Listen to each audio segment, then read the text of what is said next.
Welcome to the Pieces in Action Verb podcast. I'm here with Cali White.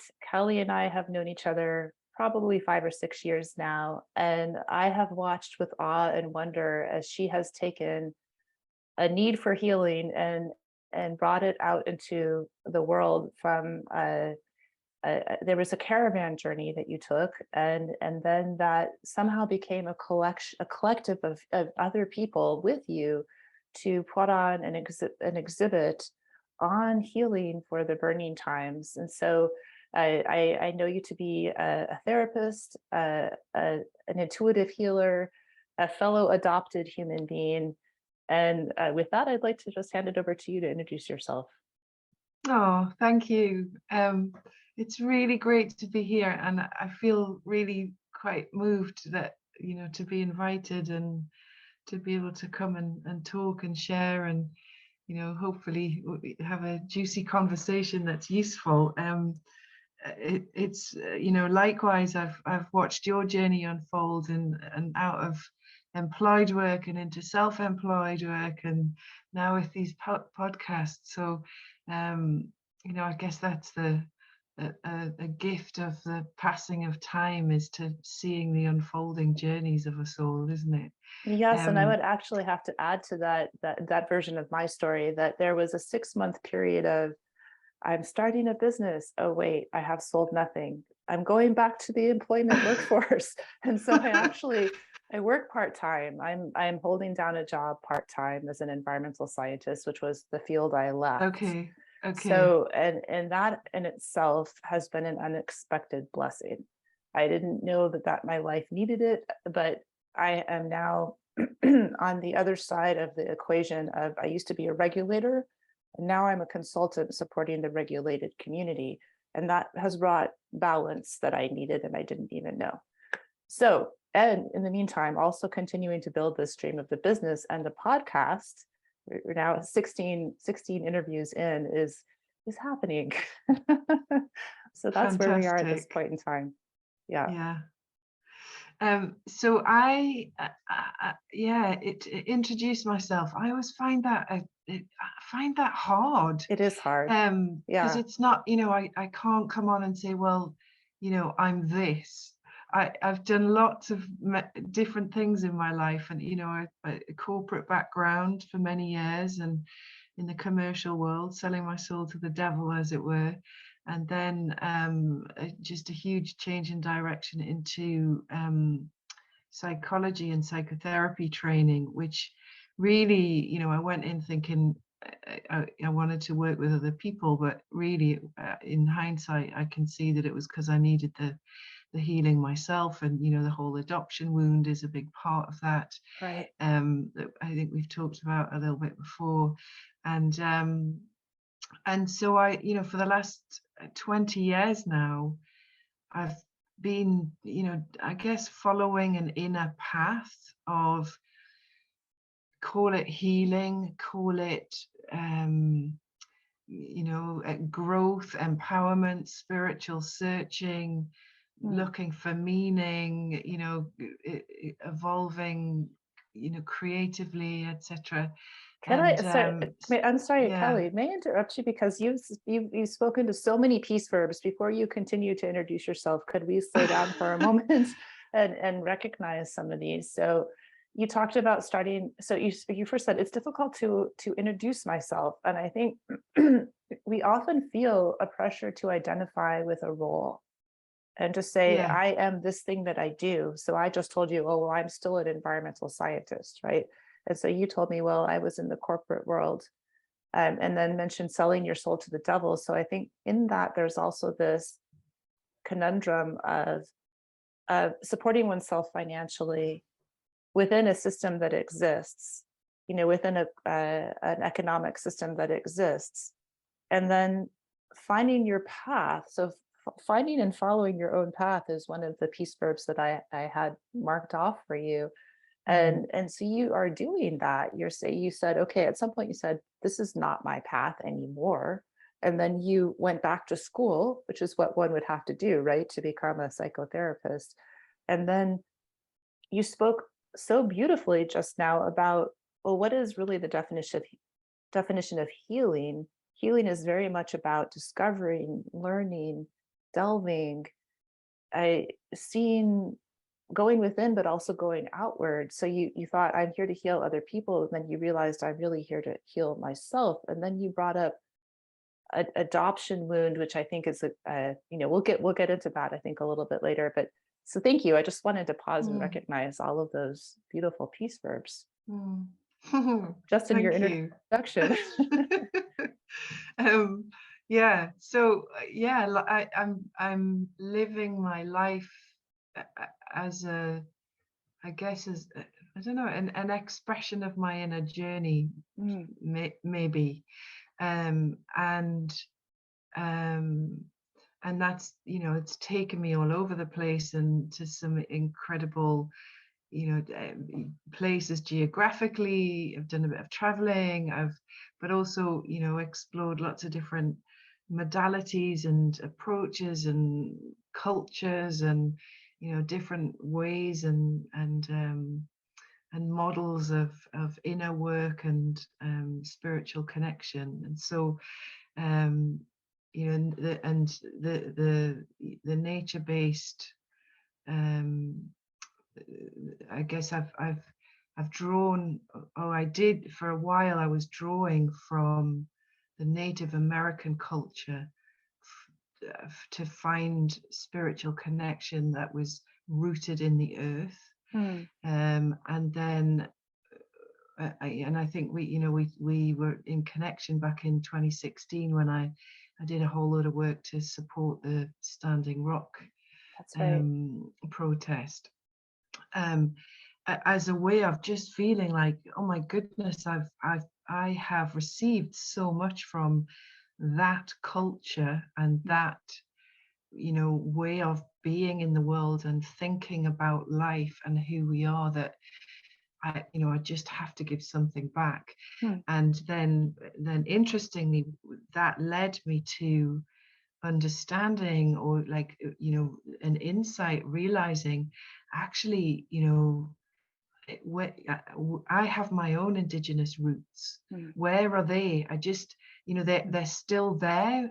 I mm, just have to go back further to find them, mm. like in Britain, we have to go back 2,000 years to the Bronze Age and the Neolithic times and the building of the long barrows and the stone circles. And that's where we find, earth-based, ancestral-based, uh, connection, I suppose.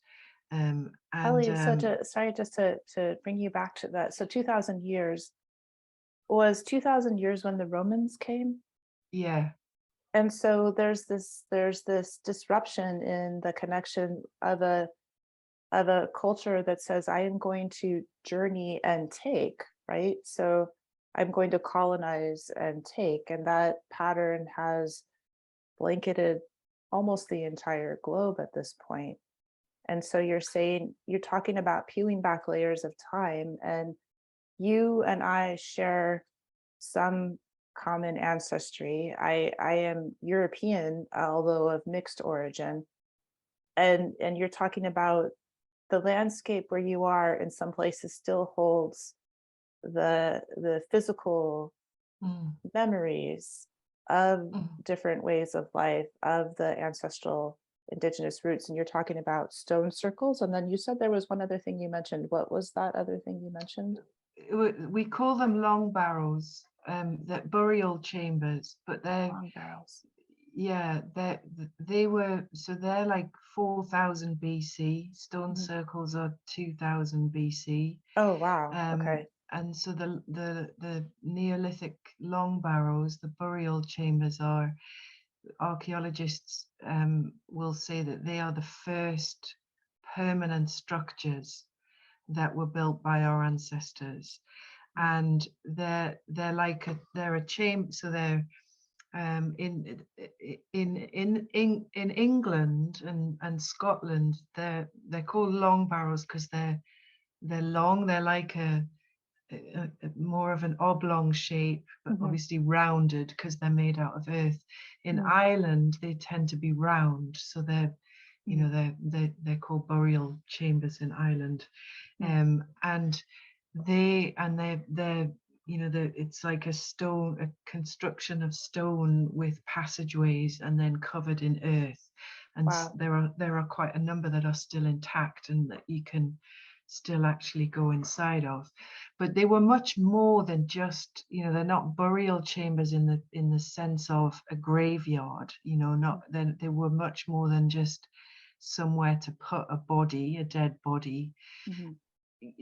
They have to be the amount of time and effort Right. Right. that And went into creating them, like monstrous stones that had to be cut and moved and shaped, and the structural architecture is incredible on some of, like, the way they've constructed the roofs, wow. in days before concrete and machinery and all of that, and done it all by hand. I mean, they're phenomenal structures. And for the and I so I Standing Rock, that whole chapter for me led me into a pilgrimage around my own country, around the UK and Ireland, which I did for a year. So I'm going to And pause you for a moment there too, please, because I'm sensing this in this process of seeking being a peace verb.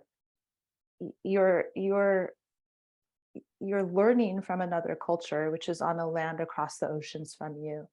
You're hearing through modern technology. At that point in time, we were all very much aware of the gatheration of human beings at the Lakota lands to protest the pipeline of oil, and so moved by the message of water is life and water protectors. And you created beautiful artwork on t-shirts and sold t-shirts to support them and send funds to them. And so there is this you're learning from, and then you're efforting or intending to give back to them. And then you're realizing, oh, there's a realization, there's a point of realization in there where you recognize I have indigenous roots, and then you start asking yourself, well, what are they? How can I find them? And then you go on a pilgrimage in your own land. So there's a going out and a coming back in, and then a going Mhm, out again, but in a more localized kind of a way. mhm, So, so this is part of the process of seeking is a inward journey, but also a physical outward journey for you. You got up, you left the place where you were living, and you went. So, what was that pilgrimage like? Where did you go? it was life changing. I so the Standing Rock piece was, so how do I support, how can I support from here in the UK? Mm, um and so I did a few things. So I did the t-shirts, which was, in hindsight, a big learning in itself because of cultural appropriation. So here's me thinking I'm doing something positive. Like, I didn't make any profit out of it myself. Like, mm. everything, that once I'd covered the cost of the printing and stuff, the t-shirts, all of the money went to Standing Rock, and that was about £10,000 or $15,000 or something at the time. Wow, So that's it a was lot. quite a It's lot of actually a lot money. of money. Yeah. Yeah.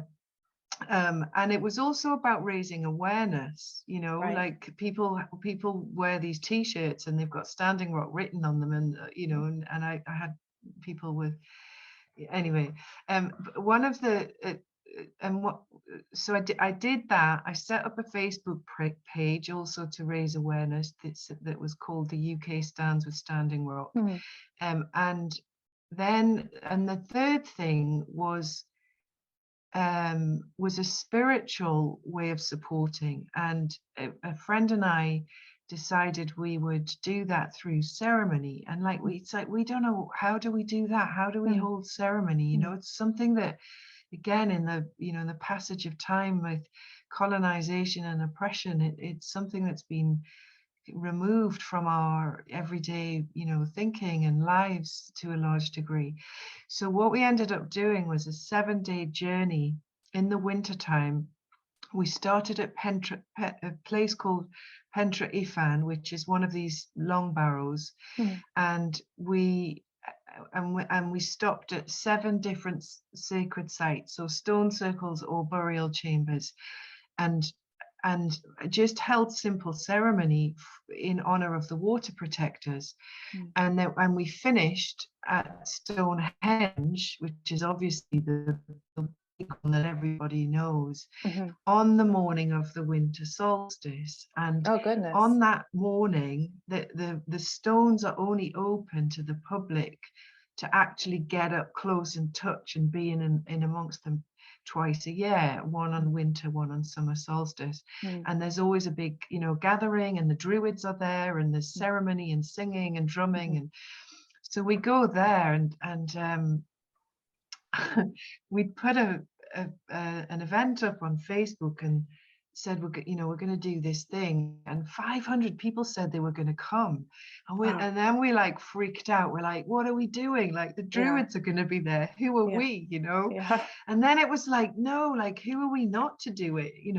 So we go, and the druids do their thing in the middle, and we just set up a little an altar, and we had banners, water is life, and the UK stands a standing rock, and Yeah. so it was just like, it was beautiful, and lots of people already knew about it, but other people didn't, and they were really interested. So then we hold this ceremony, really simple, big circle of people, and as part of it, I read out loud under these massive stones Mm, Crazy Horse's final prophecy, which is the what that it's all about white man returning to the indigenous people mm, for salvation, basically, for, like, mm, show us the error of our ways. mm.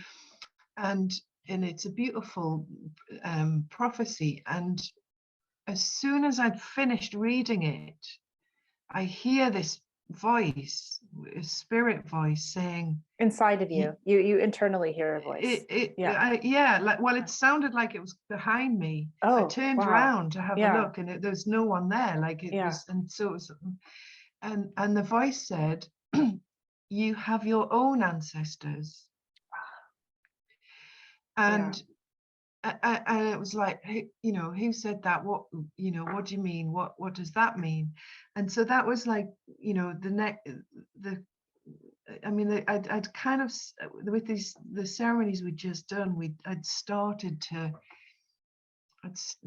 my own ancestry piece it was starting to come through, but it was something in hearing that,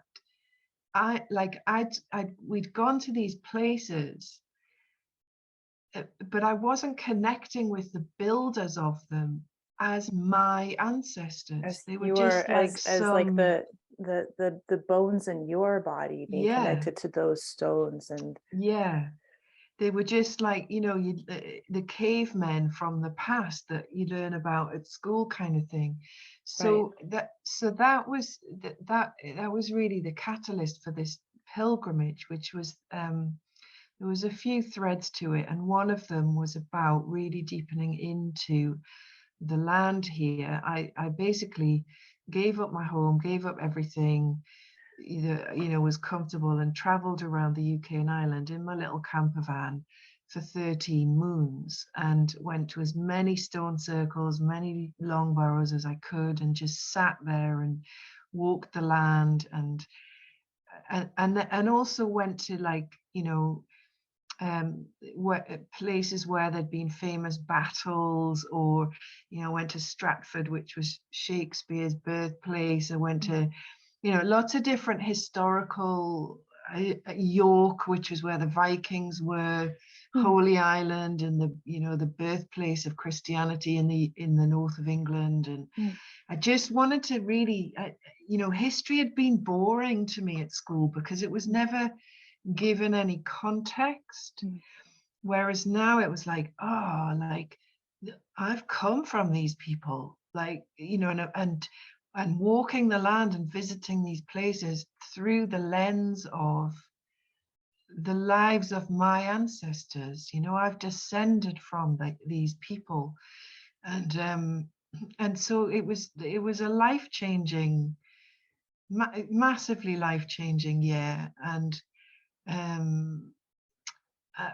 yeah, I learned a lot.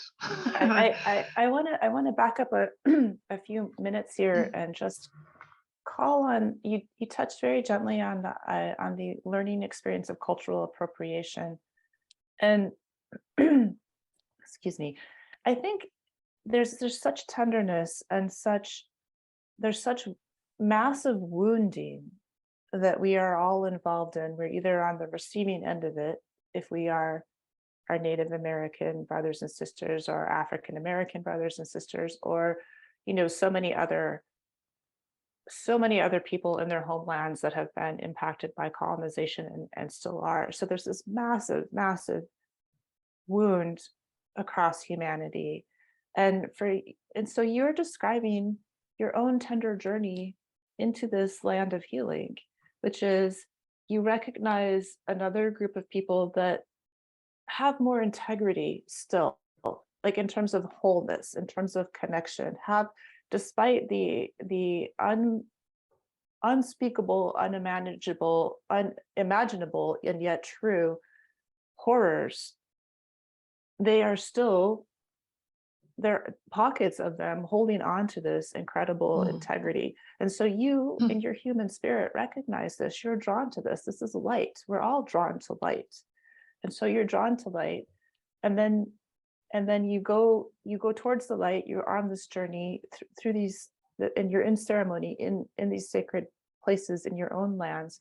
And then you hear a voice from spirit. And I want to stop and recognize the power and the beauty of that we are not just drifting across this planet in our own little beings. We are guided by spirit, and spirit is guiding all of us, and we are really truly all one. And though this healing process is vast and very, very tender and very, very difficult to navigate, there is a navigation process, and there is an internal, like going within, but also upward. And I'm hearing also down, because you're talking about the land calling to you and you going to the land. So thank you. I just wanted to Mm. pause and recognize that for a moment. I think many of us who are having these conversations and listening to these conversations are right there in it. right Mm. right there in these Thank you. processes. Yeah, one of the things it really taught me was, or showed me, was you know, in a way, you talk about going to the light, but what I was with a lot of the time was just the tragedy Mm, of our historical timeline. mm, And and through wanting to trade, or feeling called, I needed to understand the timeline of my lineage. So you go back to 1066, and the French came, the Battle of Hastings and the Norman Conquest. mm, Before then, it was the Vikings, and mm. then before them, the Angles and the Saxons and the Jutes and the Frisians, and then the Romans before. So like colonization has happened on this land of Britain. It was happening for over 1,000 years, and So there's this we there's are, this war and this taking over and blending, and then another war and a and taking over and blending, and then, but it's all driven by war. It's all driven by taking by force, not taking by diplomacy or. yeah. Well, I think it it's not always war. The Mm, Romans negotiated, and mm, the thing is, mm, it wasn't that the Romans, we have this perception that they came in and they kind of fought everyone, and they killed all this the local soldiers or whatever, and then treated all the remaining people as slaves. Like Hmm. the this one, it wasn't a united kingdom. It was, it was multiple kingdoms with Hmm. tribes and Hmm. kings, Hmm. and some of those kings and the landowners made deals with the Romans. They, So it were was an in. economic model. So there was some of that in it, and so Yeah. it, it, I think, but the thread, if you like, that Hmm. continues is it's the pattern of oppression and power over. Right. So, even within the local tribes, like there was there's a mentality of we've got all this resource, we've got the land resources, but they're not worth anything unless you've got people to turn them into things. Hmm. So then people become capital, Hmm. and then and that, that's rooted in slavery, even though it might not be called that. As I went round and like looked, visited there's so many castles in Britain that are like, how did they build those? Like, they're mind blowing, up on rocks Yeah. and Yeah. cliffs, and they're massive, and the amount of stone. And it's like, who built these? And it's like, think of all the local people and the lives, and I bet they didn't get paid, and they weren't building these castles to protect their people. They were building them to protect themselves. They were.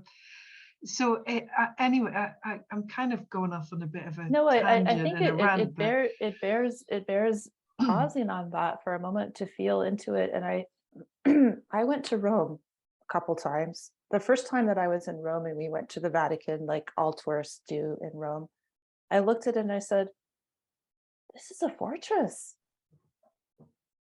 there's This so much epicenter gold of in there. I've Christianity never seen so much is a gold. fortress." Yeah. And so yes, and I there's I mean, it's just amazing, right? Because these castles, they're places of extreme beauty, and they're awe striking, and there's something very special to see in Britain, and yet it is so useful to consider the lives that supported that process. And I think also the stone churches. I mean, there's castles and there's Yeah, churches, and right. and to look at the interesting correlations between the dedication of the small person in mass to the few people, whether that's the clergy, whether that's the king or Hmm. the lord of some sort. So so we have layers and layers of thousands of years of Hmm. this patterning. And so Hmm. so you're so to take you back into your journey, you you deconstructed your life. And so you were in a home, you had a roof over your head, it was Hmm. a home that sat on the ground. You you left all of that. You put Hmm. yourself into a very small mobile house, and then you traveled for 13 moons. And I noticed the beauty and the distinction in how you described that by the moon cycle. So you took us away from the Roman calendar and back to the watching of the sky. Hmm.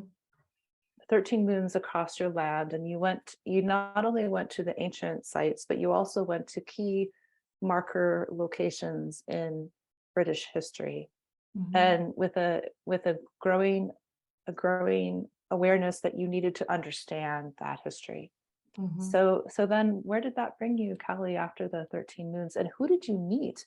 Was this something you did quietly? Like, I mean, you were already saying you had managed to gather 500 people, so you already were somebody that had this capacity to focus attention, focus awareness, and collect people around you towards a common effort of ceremony, of prayer. So you're traveling 13 moons.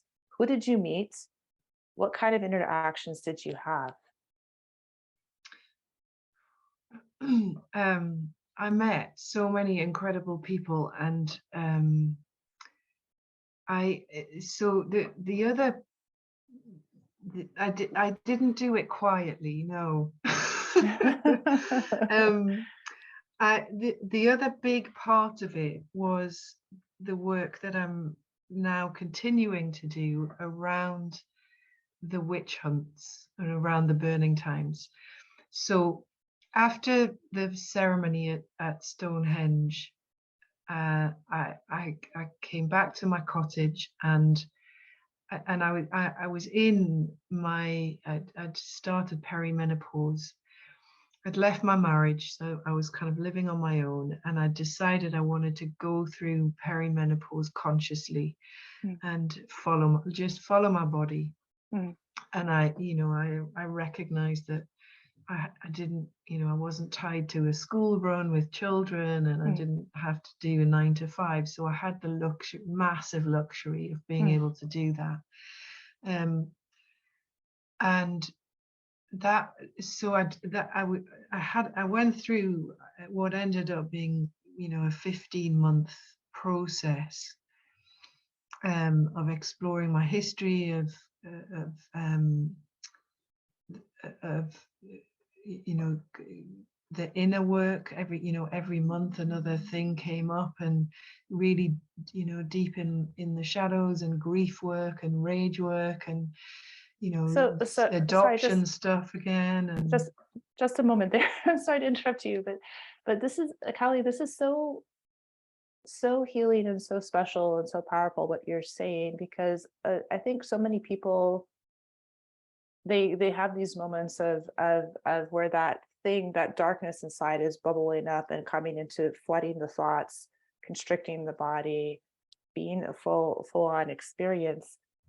And you talk about it as work.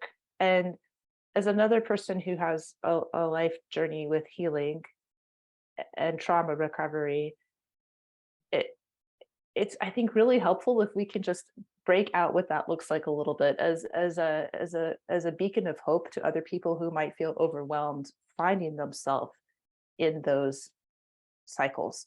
So mm. you said every month something else came up. So was it that you had memories and emotions? Like it, what kind of, and mhm. then what does it mean to work through it? What is it to work through that healing? Okay, so I thank you. Yeah, I've done. Yeah.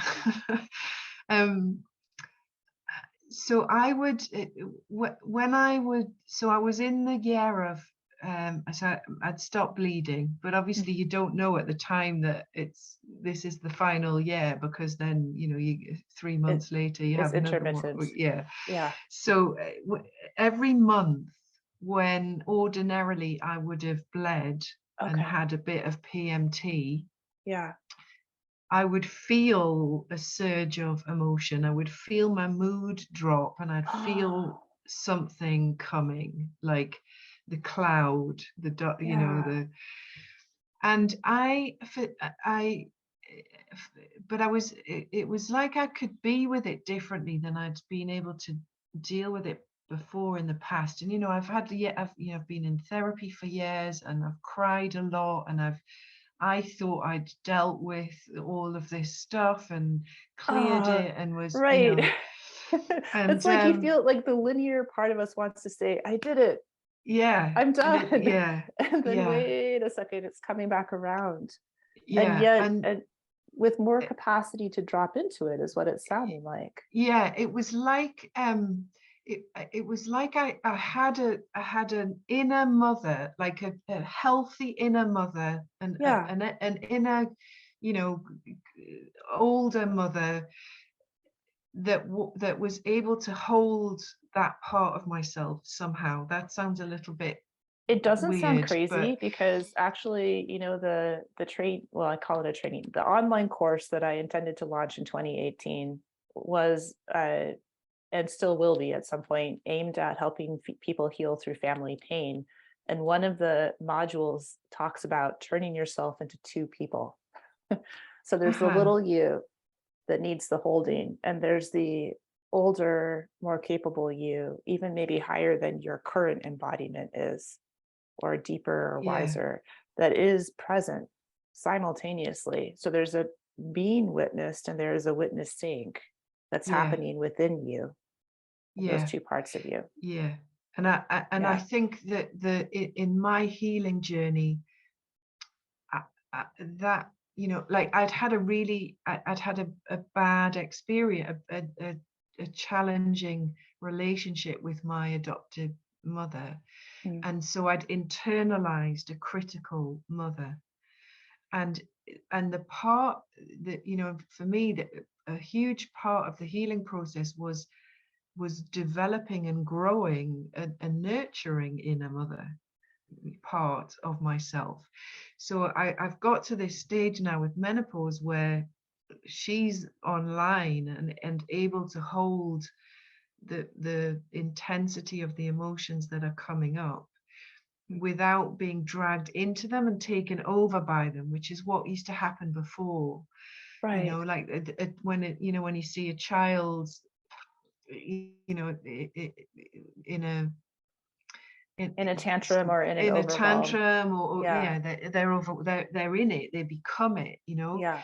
and so I was able to be different with it, to hold it differently, and I would just allow myself just to go and sit in a chair. It's Yeah. really simple. It is Sit simple. in a chair and close my eyes and just tune in and, like, okay, so what is it this month, what's coming up this month, what do we need to think about, feel into, what is it, and something invariably would come up, something different each month, and some of it was like, oh, I thought I dealt with that one, and here it is Yeah. again, and Yeah.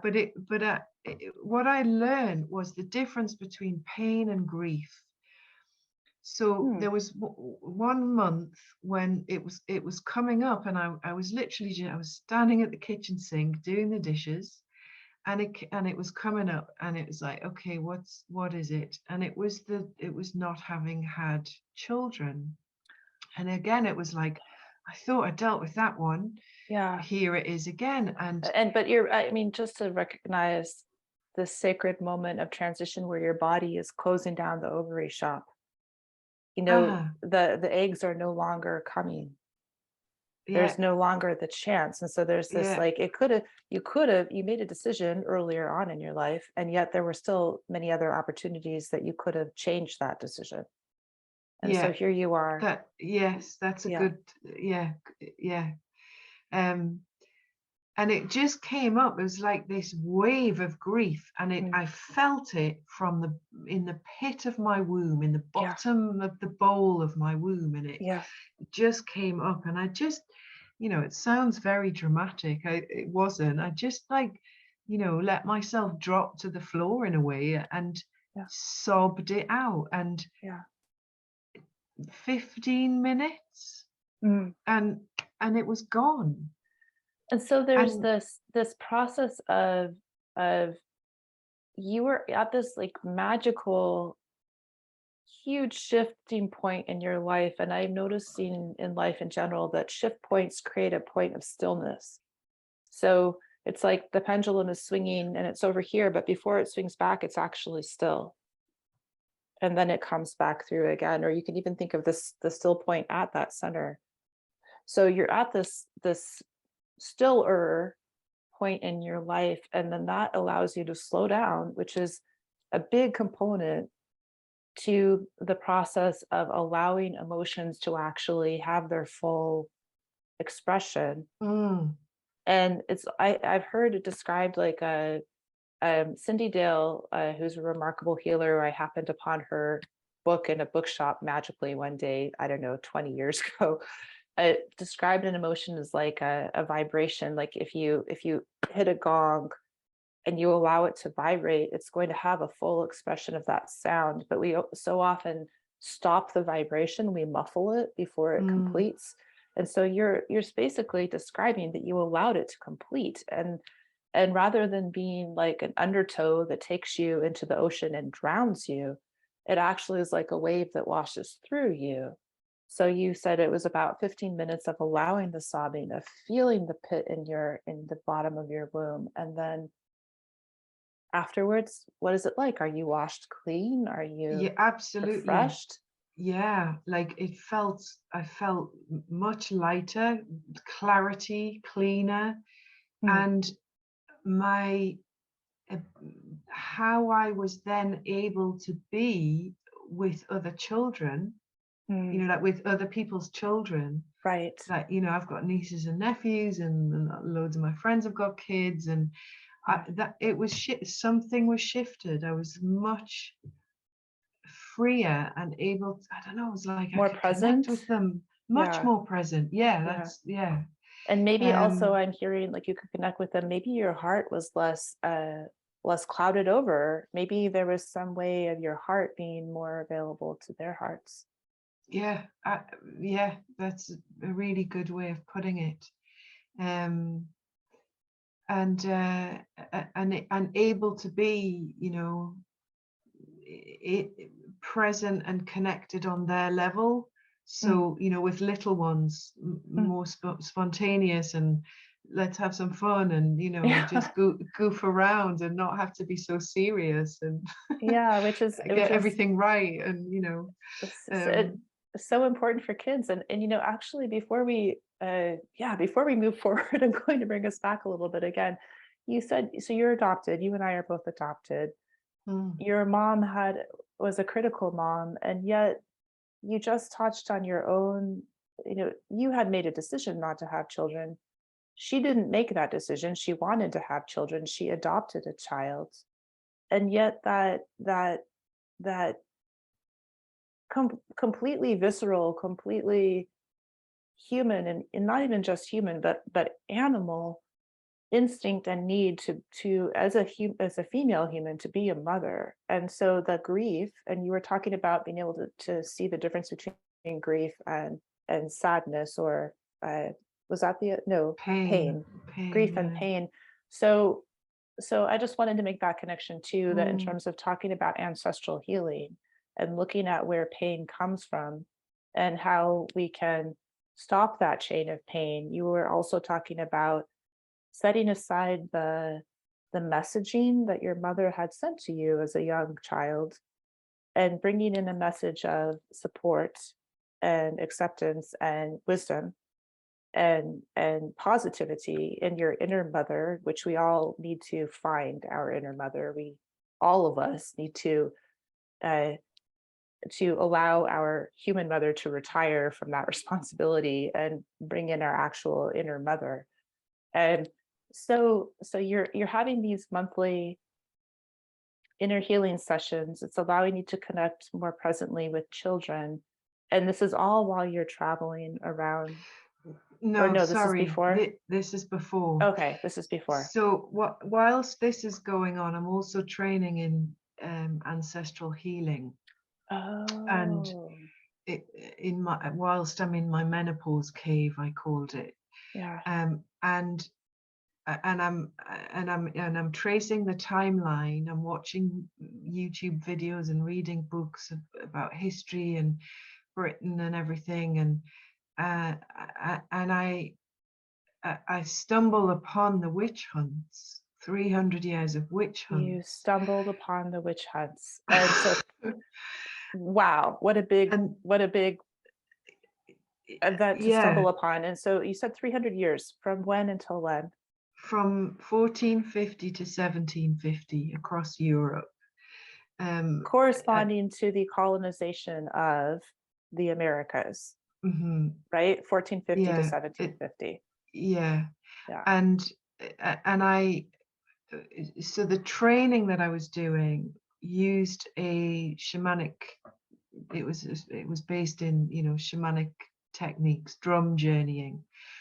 So I was drum journeying every day to hone my practice, to try and open, to work on opening myself to spirit, to different levels of consciousness, whatever you want to call that.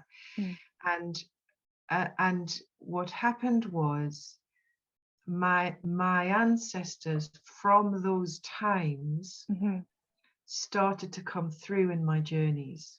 So that you were meeting people. Yeah, and then they would show me what happened to them, and I evolved my own way of clearing that, of healing that, of clearing that. Okay, Um, so again, just slow you down, Callie, because there's so much here. It's really amazing. So on the list of peace verbs, I have meditate is one of them, and it seems to me like a shamanic journey is a meditative practice that involves a drum beat. And so there's the drumming, you're actually physically drumming, and then there's the sound of that, and there's the, I mean, with a drum, you can feel, you're not just hearing it, you can feel the vibrations coming off of the drum, especially when you're holding it. So then this is helping you transport into a different dimension. mhm, And and in that dimension, you are now available. So it's like you peel back the veil, basically, and mhm, you take yourself to this other space, and now you're you are being approached by ancestors. You're learning on different levels. You're learning with your extrasensory perception, but you're also learning through YouTube. You're also reading books. So there's these layers of learning that you're bringing through this this daily practice. So a daily practice is some type of ritual, really, because it's a mhm, repetitive space that you bring yourself to. You're becoming better at it. You're repeating, and then now you're telling us that not only are you perceiving these ancestors who are showing you, so you're bearing witness, they are being witnessed by you, and you are bearing witness to their suffering and their trauma. And now, and this is the really juicy part that I'm excited to hear about, you are intuiting and now practicing a clearing, a mhm, healing. So what mhm. is that? How do you do that? What does it mean to clear? Is it like the experience of dropping from doing the dishes to the floor to cry? Yeah. um, yeah, it's a couple of things. So, um, how, um, so first of all, just to say that had I'd previously connected with some Neolithic guides, spirit, Mm, ancestral guides from the Neolithic times, mhm. and how I have come to understand how ancestral healing works, or at least how it works for me, is that we need the ancestors that are healthy and whole, Ah, who lived a life that honored ancestors. So yeah, that's why we have to go back 2000 years so to the you Neolithic people, so you so are that reaching and back to a place before the tear happens. So yeah, if the fabric is still untorn, you're going yeah, all the way back to them. And then yeah, there's this space that the two of you are holding. You're here and yeah, present, they're there, and then there's this space in between. yeah, where all the tears are. Yeah, Yeah. So like I can't do it on my own. I need the support yeah, of the whole and healthy ancestors. yeah. And they need me, And they because need for a you. while I was like, why can't you just do this in the ancestral realm? Why can't, and it's and what I was kind of told or shown was like that, because there has to be an anchor to the earth. Wow. And so So that's why we are needed, right? your Yeah. heartbeat, your ability to sense and feel your breath, your going to bed and waking up in the morning and making yourself breakfast, they need that. Hmm. They need it's like the physical grounded, feet on the earth kind of thing. Ah, Um, so what the healing looked like, some of it is, within the journey, they would show me what happened to them, and it wasn't all like the witch being burned or the witch being hmm, hung or yeah, tortured. It yeah. was the people of these times. And so what I saw was that the burning times, call it, the witch hunts affected the whole community. It wasn't just the Oh, witch, absolutely. right? It was everybody. It And was the children that watched that the happen to their mother. It was the husband that watched that happen to his wife. It was the yeah, people living in fear that it could happen to them. It was, yeah, and not everyone was a victim. mm. You know, most of the accusers were other women from the same community. So we carry both sides of the wound. We have the victim and the persecutor. And I think And that that is so important, like in modern time, to allow within one human being to hold both sides of that. Because if we only hold one side of that polarity, it feels like it will never end. It will keep it, flipping on itself. It will it, keep, yeah, absolutely. It's absolutely fundamental, and it's a core part of the work and the teaching that I do now. It's like it's dark and light. We are shadow and we're light. You know, yeah. and unless we own our shadows, we can't access the light. You know, like it's fundamental. And the so I'd be shown these lives, sometimes victims, sometimes persecutors, Right. and then the healing would happen within the journey with my, you know, with the support of the spirit and my ancestral guides. And that would, you know, it might have been a burial, it might have been some kind of forgiveness ritual. Oh. You know, lots of different ways, like done within the journey. So you But complete, so then you completed, there was an aspect of storytelling here. So if the life was an untold or unfinished story, because the story of that life did not arrive at the healing, you changed some of the story and or added to the story to bring it to healing. So the what is a burial? A burial is an honoring of a life. So you honor that life. So tell us a little bit more, some of the variations on what would happen. um so it was quite a long time ago. I'd have to dig my notebooks out. Well, um whatever you feel like is to complete the story right now. it well yes, so I think, well, this is like, none of these were like my ideas. It was like, Yeah, you know, it came the to you. ancestor guides, it tells, you know, it tells you kind of what they need or what's needed, or I'm just observing an interaction with the Neolithic guide, working with the, you know, the So wounded so ancestral spirit. But so they're bringing what's the healing in, important, and you're witnessing. Your that role yeah, is to witness the healing. yeah, and sometimes there would be like like what I would call follow-up. Hmm. So rituals that I might need to do, like, Mhm. you know, take a little water ceremony, Mhm. or writing their names and burning them, or, you know, just kind of simple things like that to release, to bring closure and release. Hmm. But the biggest the other the other way it came through was somatically, because, you know, I'm working, each time I journey, I'm setting an intention, um, to heal you know, a wounded part of myself at the source. Like, I want to go back to the ancestor who's Right. at the source of it. Right. And of course, this is all trauma work. It's wired somatically into our body, right? It's in Yes. our nervous system, it's how we respond, it's in our belief system, it's in our behavioral patterns. And so It's in our nerves, it's in our muscles, it could be in our bones, it's in our mhm, sinews, it's in mhm, our body. mhm. um and so often what would happen is, I would I'd come out of the journey, and then my body, I would just let my body do what it needed to do. And You'd move. sometimes that was, you know, more grieving, a lot of grieving. Mm.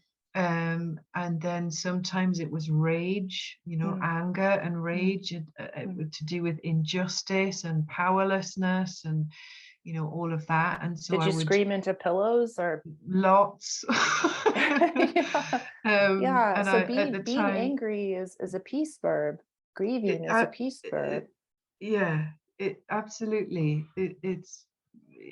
and the more of them I did, it was like a veil being a curtain being opened Mm, onto life. It's like I mm. just, like, in my whole body, the somatic sense, the feel I had of my body was that it was lightening, it was getting lighter, things were becoming clearer, my mind was becoming clearer, and it was like this veil was being lifted onto this, like, like going for, like, Dorothy at in the Wizard of Oz, where at the beginning it's in black and white, Yeah. and Yeah. then it goes to Technicolor. Yeah. It was like that. It was like the Wow. color was coming. It's like, oh wow, there's life. So Wow. your five senses in your physical body. So you're talking about, this is a sixth sense, a seventh sense, an eighth sense, where you're in these journeys, but then you're coming back in and now, oh, I can smell, I can taste, I can hear, I can touch, I can see with so much more um, vividness and sparkliness and connection, Yeah, presence. yeah. Wow. And joy, and Joy. not weighed down by the burdens of the past, as it were. Yeah. Um, Yeah. so I did a lot of that, and then it was like, okay, so I've cleared the grief, I've cleared the rage. There's always more, but Sure. I'd done a good, I'd done I fed a good chunk of it.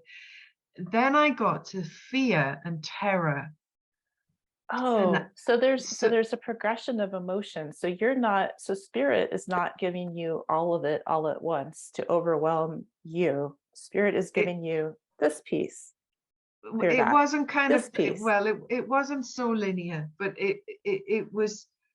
I was aware that, sometimes I would cry and it would be grief, and sometimes it would be anger and I would rage, and then and and sometimes I would, I would feel the fear that they had felt in their lives. Yeah.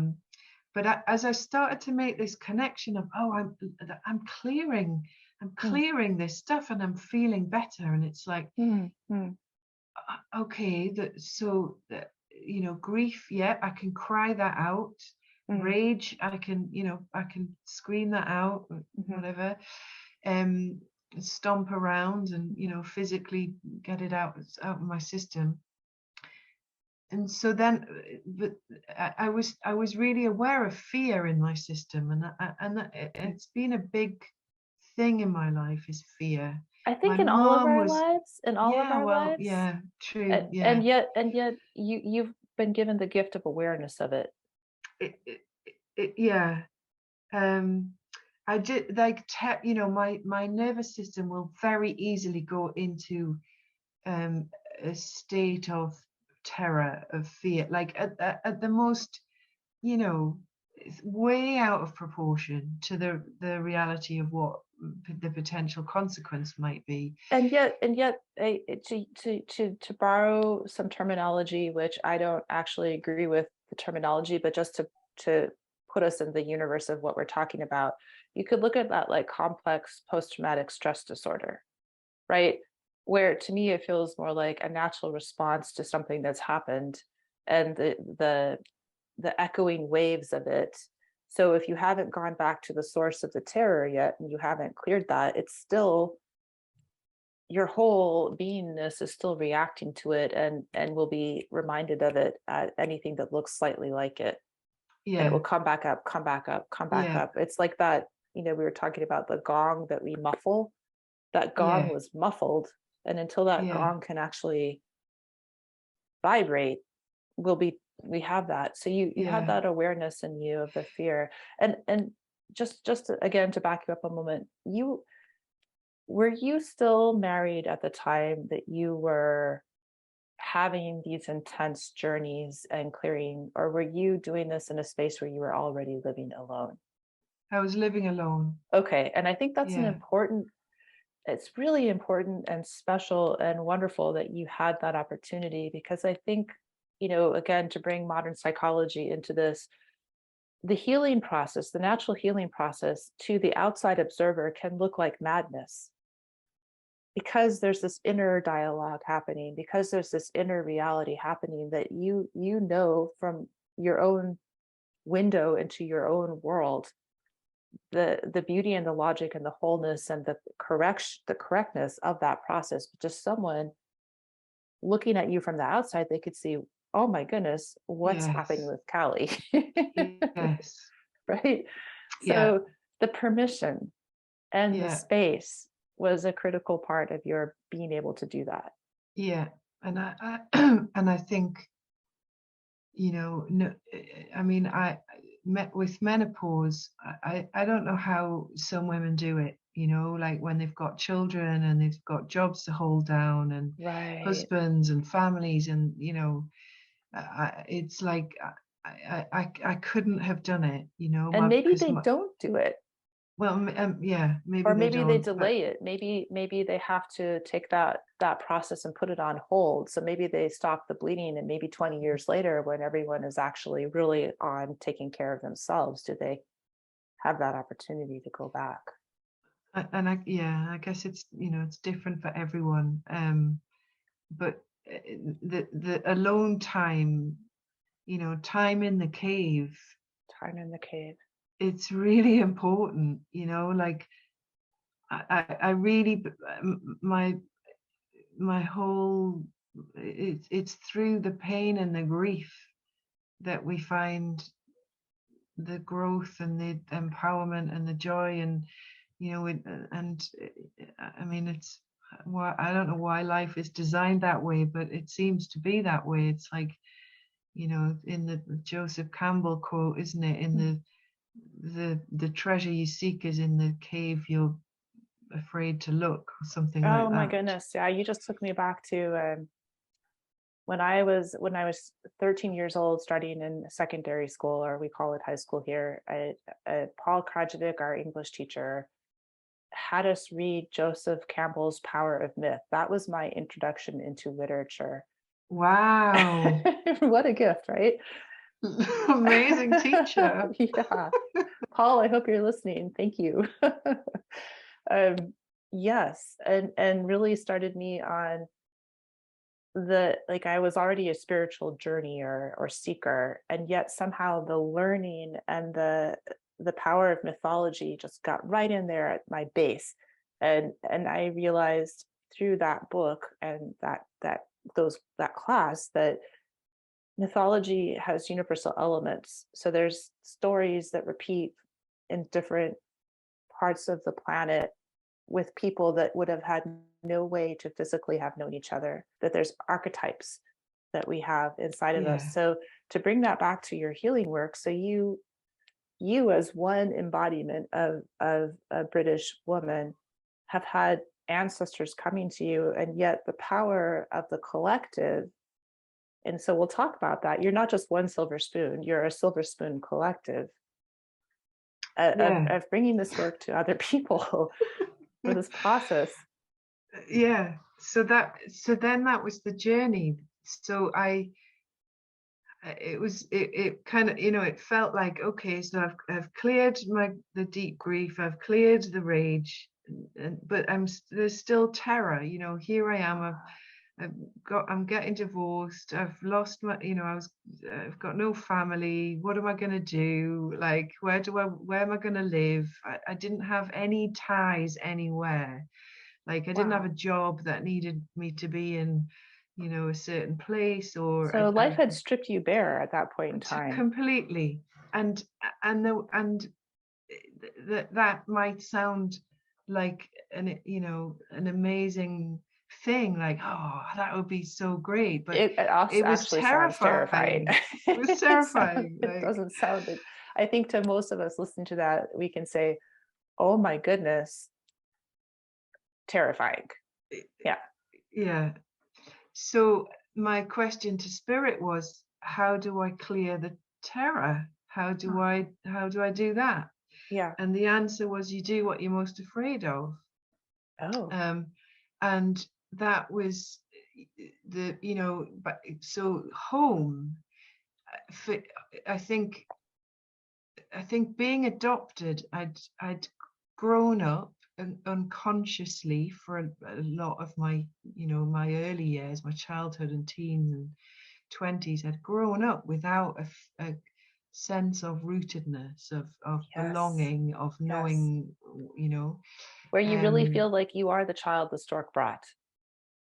Like that the actually, like I don't know if you say this, we say the stork, when you have children, you don't want to tell them yes, that sex is where they come from. You say the stork brought you, right? And so an right, adopted okay, child, you really do feel like you were just dropped from the sky.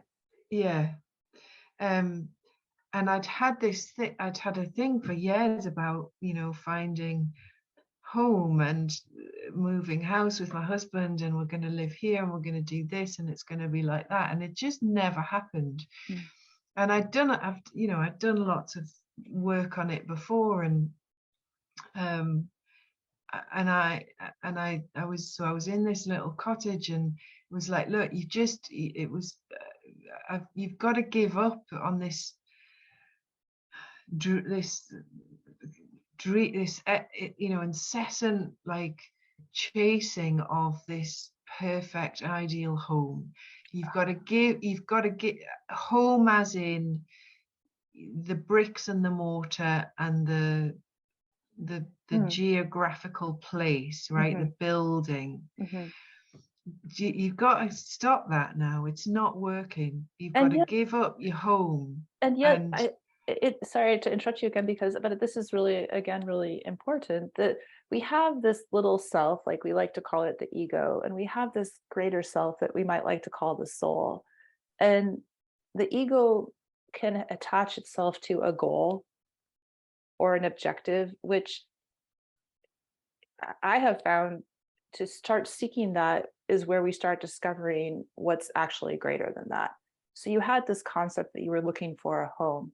And then you had a certain point where you had tried and tried and tried, and that wasn't actually working. And then you realize, wait, there's something more symbolic here. There's something deeper here.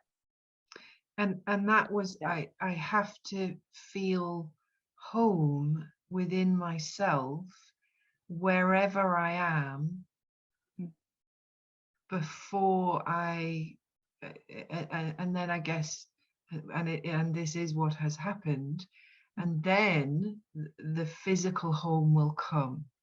Yes. But Okay. So there was a right, journey that had to happen first, an yeah, inward journey and an yeah, uprooting from yeah, a false sense of security.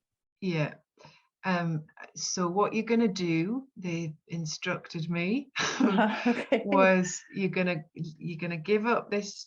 I was renting this little place. You're gonna give it all up, Yeah. put your stuff, get rid of your stuff, go off for 13 moons around the country, and take the witch work, if you like, Yeah. um, out to more people. Oh, okay. So that brings us back to you did not do this quietly. This was Yes, actually a pilgrimage to also oh, what's the word I'm looking for? There's an active service and an active outreach that yeah, came with it. yeah.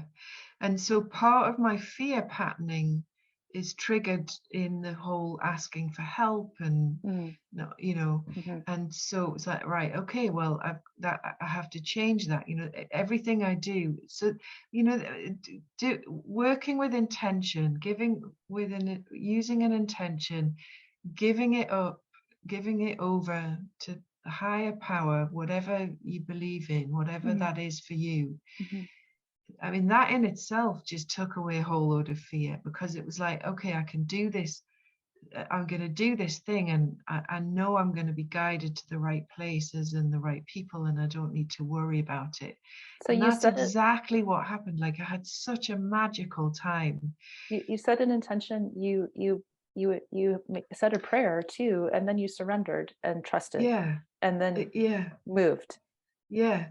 and what they said was, so every full moon for 13 you're going to gather women to hold ceremonies to honor the ancestors of the burning times. Ah. And I was like, I'm going to do what? I could feel the hairs start to rise on my shoulders when you said that. Yeah, it's like, okay, all right. So the first, so that it's quite a long story, isn't it? But to get long story short, I put the call out. I thought, okay, I don't ask for help. That's a pattern that isn't going to serve me for much Okay. longer. I Right. need to change that. Right. So I emailed a group of about 60 women from a community that I'd been part of for a long time, the Women in Power community, which was actually, one of the founders was Elisa Starkweather. It was founded in the States, and brought over to the UK by Nicola Kirk, and it's just been an incredible. It's a rites of passage for women, but anyway, an amazing community of women. So I sent them all an email and said, look, I'm going to do this thing. I'm being guided to do this thing. I'm giving up my home. I'm going on the road, and I need to hold a ceremony every full moon. Um, and I need three things. One, I need some people to help host the ceremonies. Mm-hmm. Two, I need some. I think I was going to do because I had no money.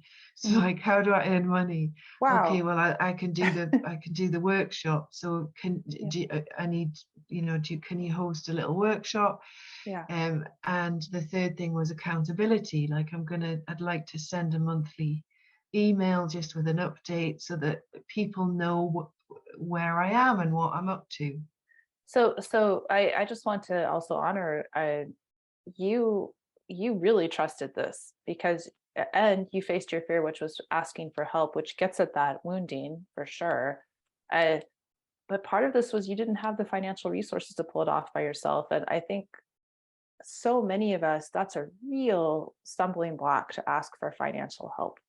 So, and then accountability. So you need the cooperative hosting, you need the finances, and you need to be held accountable by communicating on a monthly basis where you are and what's happening.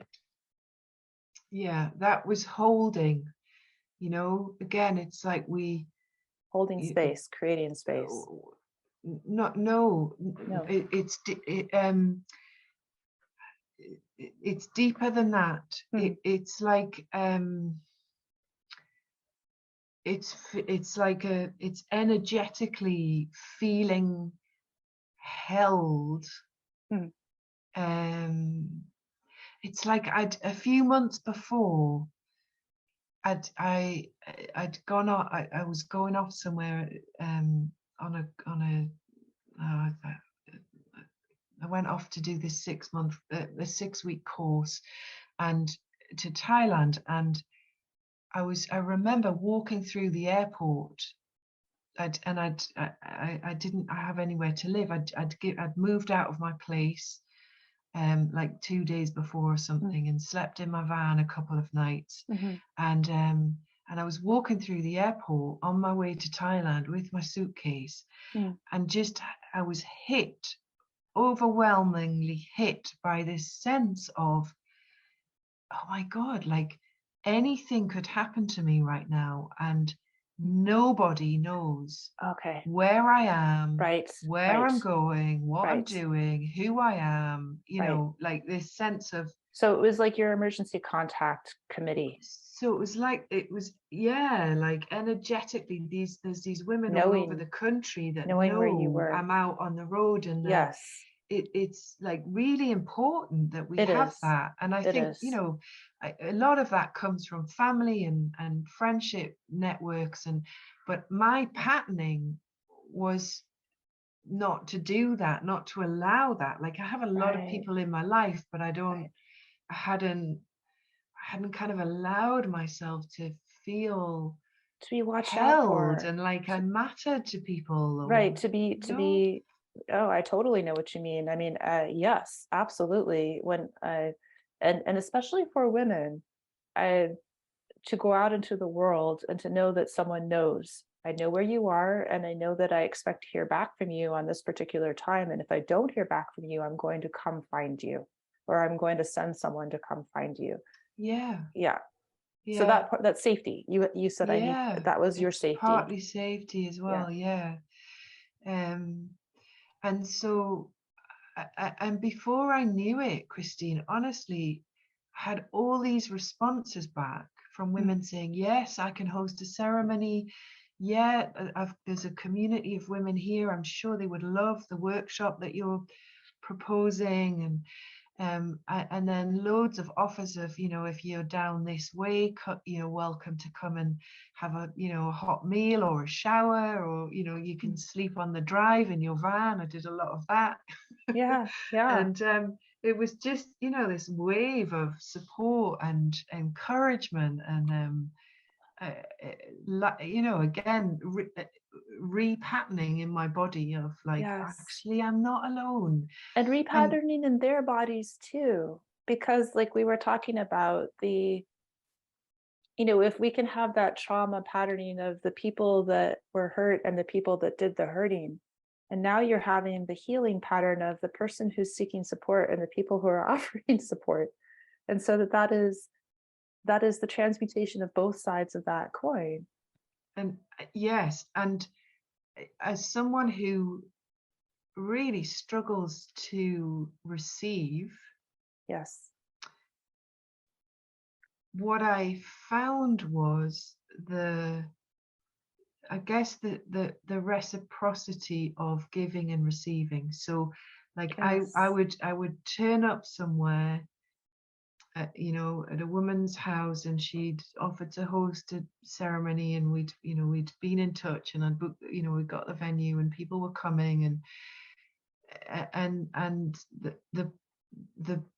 the old part of me would be like, she's giving to me, and I now owe her. Mm, mm, I'm indebted mm, to her, and that feels deeply uncomfortable. mhm. But actually, what I learned was what I was doing and what I was sharing was really valuable to her too. And So, so you're learning with the heart and you're learning with the mind. yeah, So yeah, your mind would say, "Oh, there has to be a balance," but then your heart says, We'd like you to see there is a balance, but that's yeah, already happened." And so yeah, to expand your awareness in a somatic sort of a way, I'm sure that was also in your body how you were feeling and uh, experiencing. yeah, absolutely. Yeah, And I'm sure for those women, they really were. I mean, it is a profound gift that you showed up and asked them to host and that they were able to do that. I think, yeah, I think it, it, um, it reflected back to me the I guess the power of the work that I was doing. Mm. What I found was with the witch hunts, um,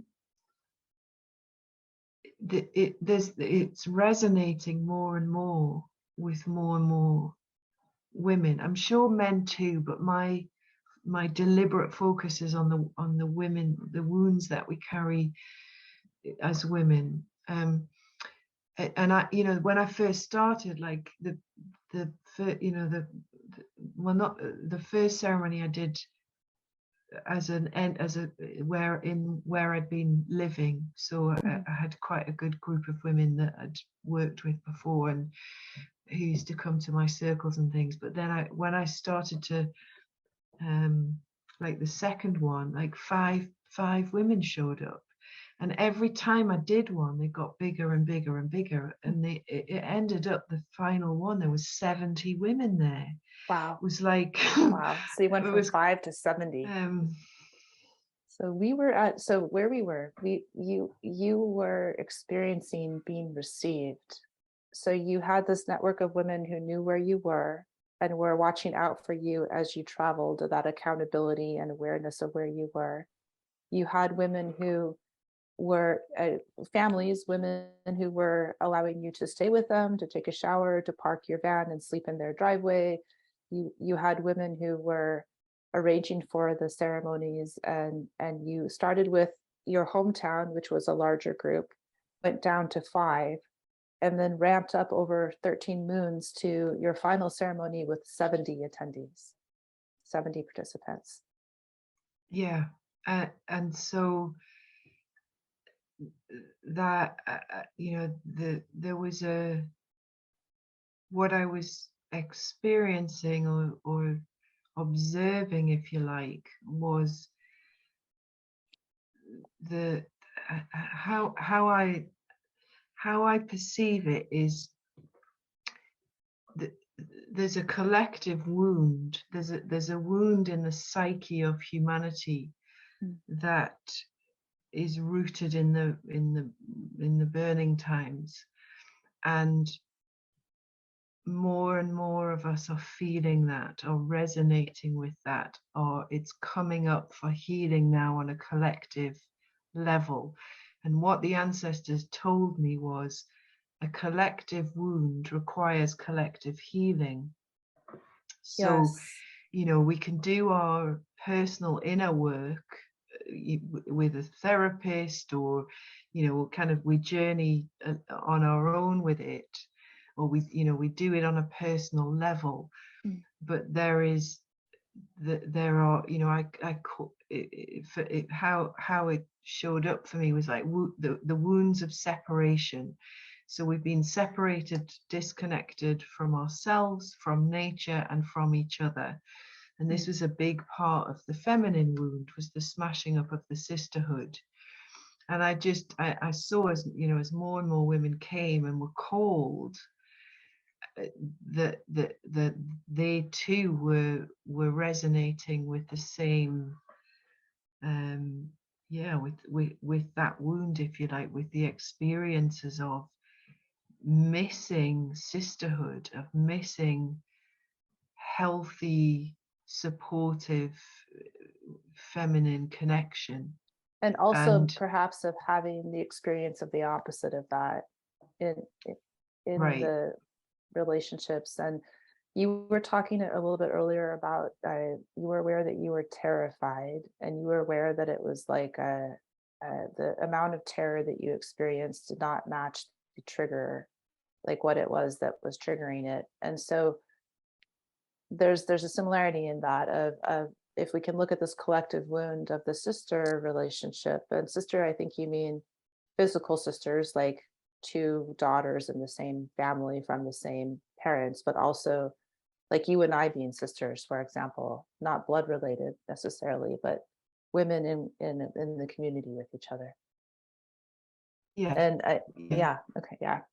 We our connection is a little spotty, so we'll yeah. Let me just put this back on the window.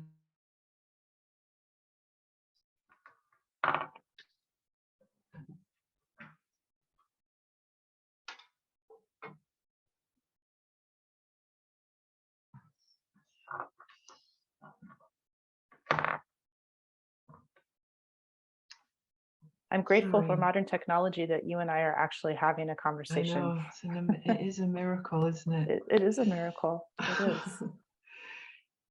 um yeah, yes, I'm talking about the relationship between women. Like for years I'd run women's circles, I'd been part of red tents and women's groups, and we were, that was like we were starting to find our way back to being able to share from the heart and share how we were feeling. And but I always had a sense of like, can I, is this really true? Can I really trust this? And Mm, mm. what my research into the burning times and all of the ancestral work showed me was it was the shadow in the sisterhood, the historical wound of betrayal Mm, which then led to mistrust and suspicion and mhm. the closing.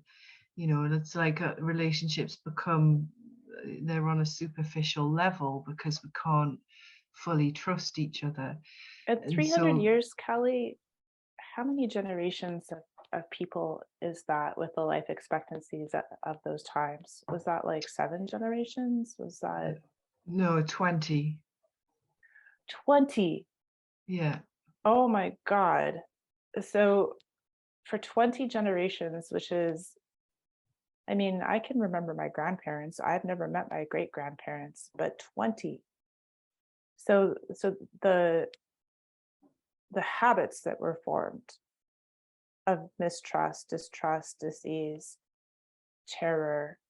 Wow. Okay. So the ancestors are telling you when you go back 2000 years to the wise and well-heeled ancestors, or the whole ancestors, and you are their anchor to the living, breathing human, and you're together holding from both sides the 20 generations of of hurt, of Yeah. wound.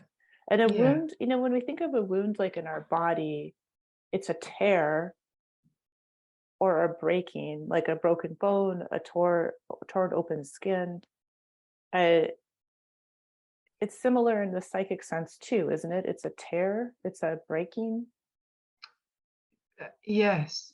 It's a breaking, and it's a closing down. It's a shutting down. It's a disconnection. Mm, mm, So it's like how, and it's scientifically it's proven through epigenetics that mm, trauma is passed down through the generations.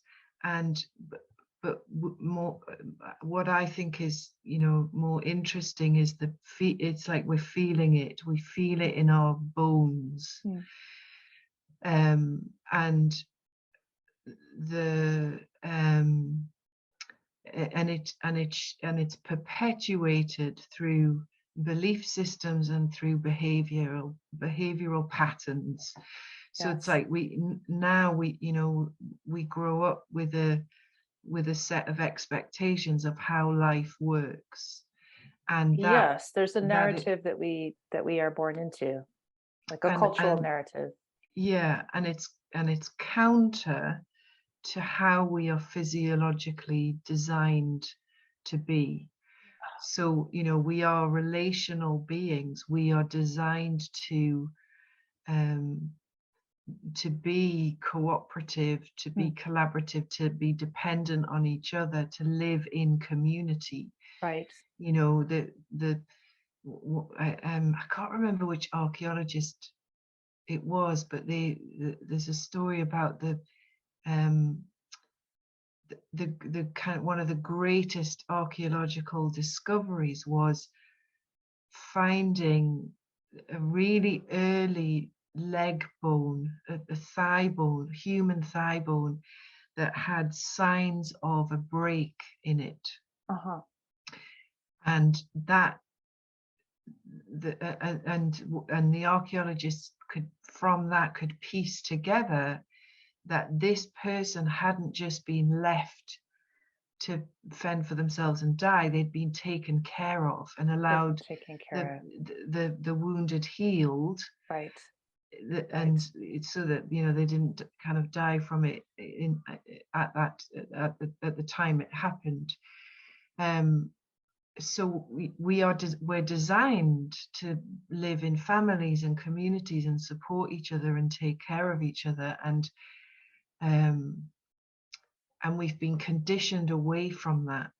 The shutting down has conditioned us away from that way of thinking. So yeah, and there's lots of different reasons as well. Like I think that the psyche was wounded before the burning times. Like in this country, Yes. there was Yes. years of the colonizations, the oppression, brutality, the wars, we descend from there's 2,000 years of trauma Right. in our systems. And But yet I think somehow the burning times was what really, it was like the final nail in the coffin when it came to 20 generations. the female, women's connections, women, the female support system.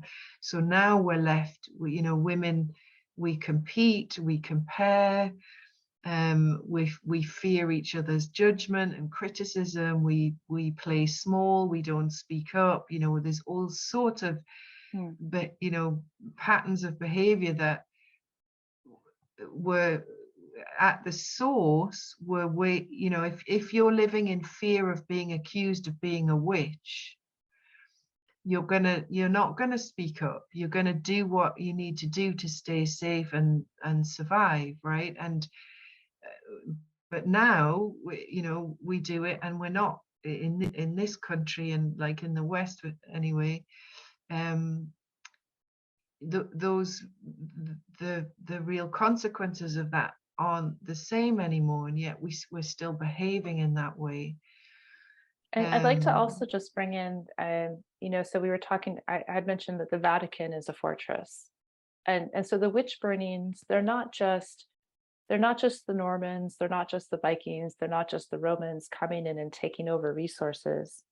They are some sort of religiously sanctioned, religiously driven, prolonged 20 generation attack, primarily on, although not exclusively on, women, with a labeling of what is a witch. Well, I'd like you to talk a little bit more about that too, please, because I have also heard friends who are herbalists being asked, "Are you a witch?"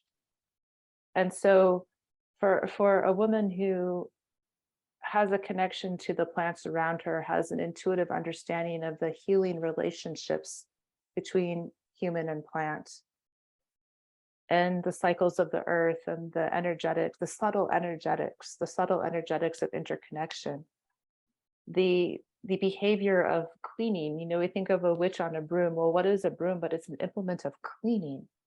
And so the sacred peace verb, to clean, and to clear out space, and to bring order. So there was a vilification of the feminine connection to the land, which maybe, if you're thinking about all of those years of oppression and the building of cathedrals, the building of castles, it could have been more likely that the men were hauling rocks.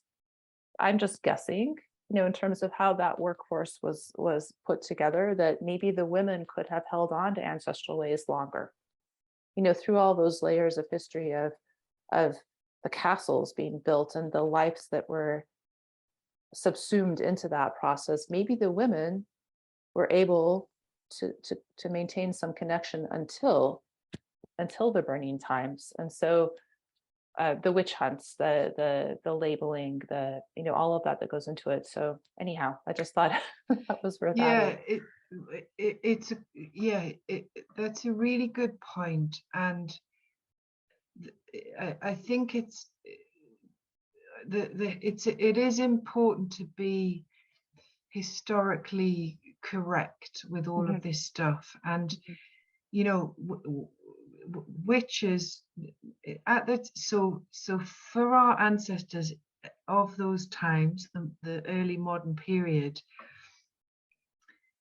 they really believed that witches existed, and a witch was somebody who had denounced Christ, God, the Christian God, and made a pact with the devil. And there was real fear of, it wasn't that they weren't educated like we are today. They didn't have this scientific understanding of the world like we do today. But they were Christian. The majority of them were, they were Christian women. So it wasn't that there was this bunch of pagan women that were you know, they were resisting conversion to Christianity. They were They were Christian. they were Christian, right? Um, and uh, the the plants and herbs and intuitive connection, like if you think about it back then, so first of all, every woman would have a working knowledge of plants and herbs Mm. because that's all there was. That was medicine. That was medicine, right? Right. And this was also at the time of the, you know, the beginning of of medicine becoming empirically and scientifically based. Now Okay. Okay. So there was that a shift into it the direction of looking for cause and effect. yes, and that was a domain reserved only for the men. Women weren't allowed to go to school, they weren't allowed to go to university, you know, that it was the men that were receiving education and So literacy had is the coming power. into play. Yeah. Um, so this is happening at a, you know, at a time when um, I mean, there were lots of shifts, it's a fascinating part of history. Mm. It's also you know, it's a time when every woman would have a working knowledge of plants and herbs, Hmm. but also the intuitive connection. You know, people's minds hadn't, we have a much more developed prefrontal cortex now, like, you know, Oh, they didn't, wow. you know, they didn't have computers and maths and uh, you know, So the and physiology of humans have changed since that time. That was actually like a different anatomy. I don't know if I'm not kind of, you know, scientific enough to know if the physiology's changed, but if you think about you know, right brain and left brain, Mhm. you know, science and maths versus art and crafts and doing things with your hands, it's The like a, intuitive versus the logical. yeah, it's a different, it's a, we have capacity for both, but we can develop more of one than the other, right? And Yes, for sure. you know, and some of us have more of an aptitude for one than the other these days, but back Yes. then there wasn't all the science and maths and being on a computer and you know, and spreadsheets and, you know, all of that. So I really, I think you know, my sense of things as I journeyed around the country and really fell into the times Mm. was, you know, people were more naturally more intuitively connected. That was still, it was still open, it was still available to Mm. them. Mhm. It hadn't been conditioned out of them. Right. We have Uh, a very strong conditioning towards logical thinking, to the scientific mhm, method of limit variables, try something and observe what happens mhm. of the scientific process.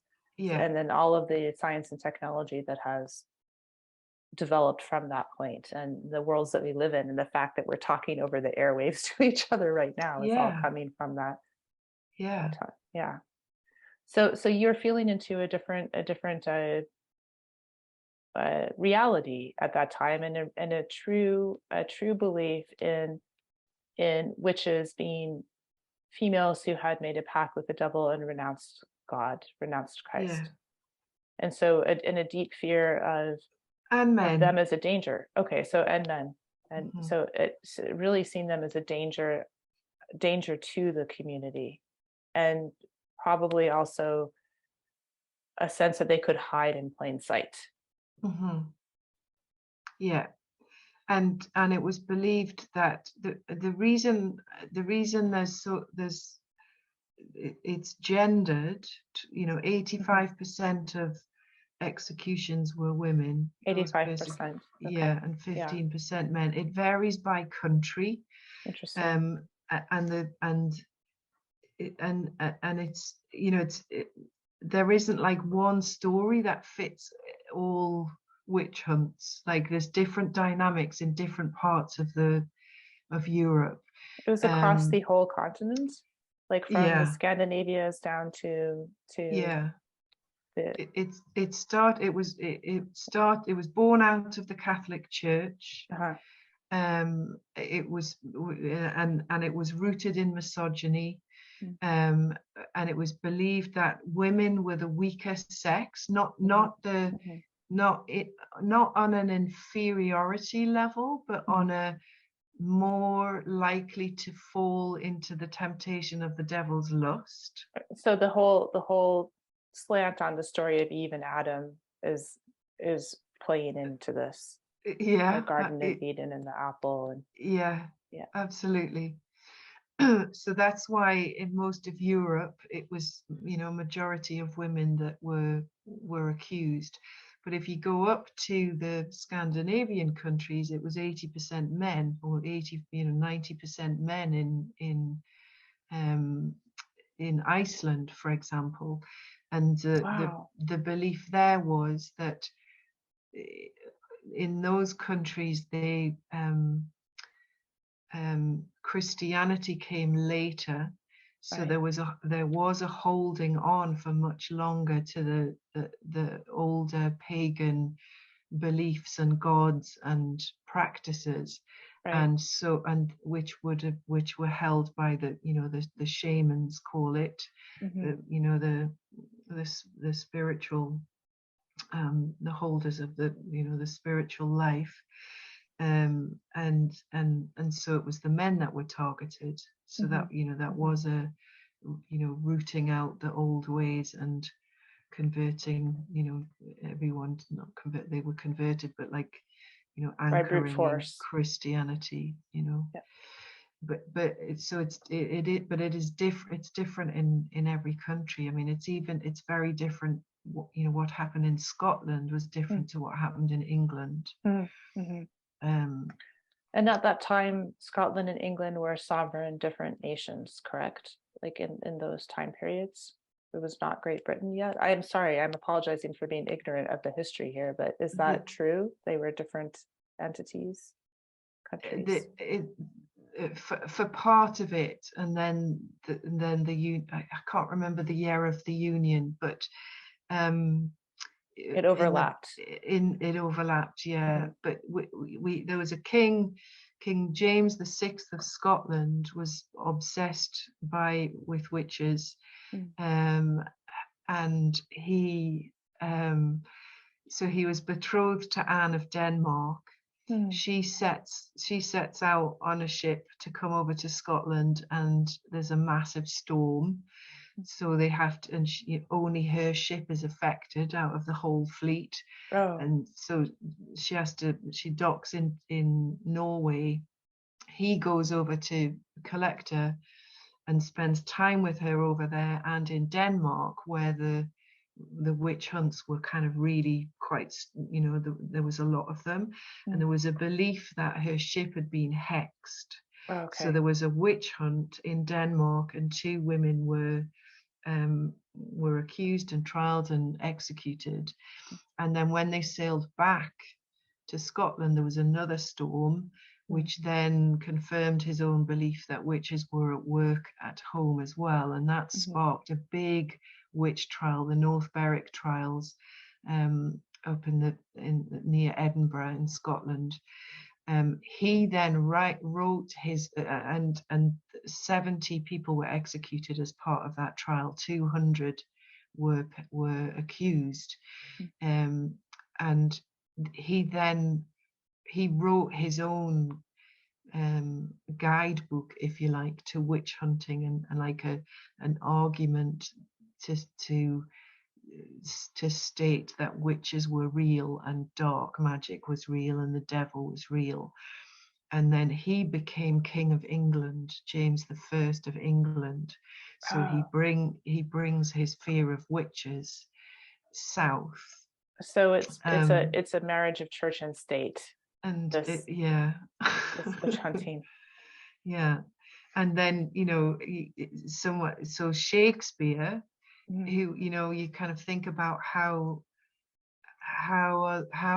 is story and how are beliefs, how do they kind of spread through the country and through the cult, become a cultural phenomenon.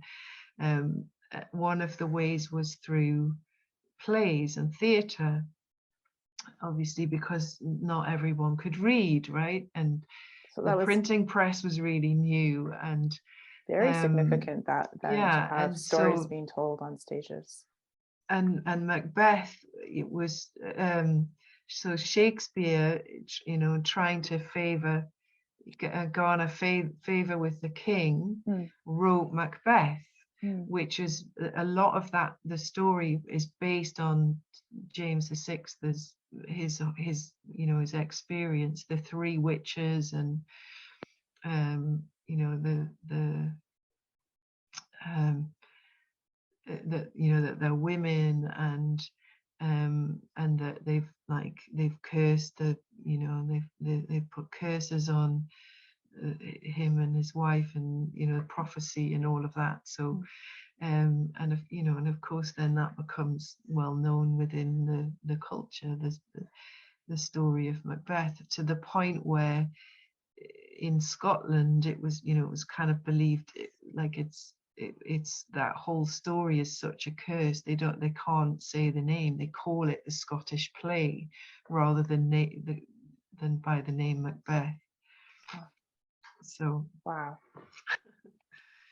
um yeah. So you're journeying 13 moons and you're holding ceremonies. So you've described to us the process of your own shamanic journeys and the healing that happens in the retelling of the story and the honoring. So then you are having ceremonies. So what is it like to have a ceremony with 5 people, with 5 women, up to 70 women on a full moon? Are you bringing forward names of the the persecuted? Are you journeying together with drums? What is that? So when I asked the ancestors, okay, how do I hold a ceremony? Uh, one of the I would I sorry um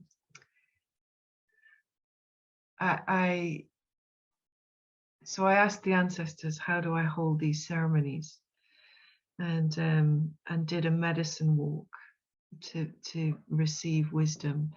And I was out on this medicine walk, and I stumble upon I'm gifted a silver spoon. I So find this you're out in in nature, you're yeah, walking, I go and out you in see nature a spoon on the with ground.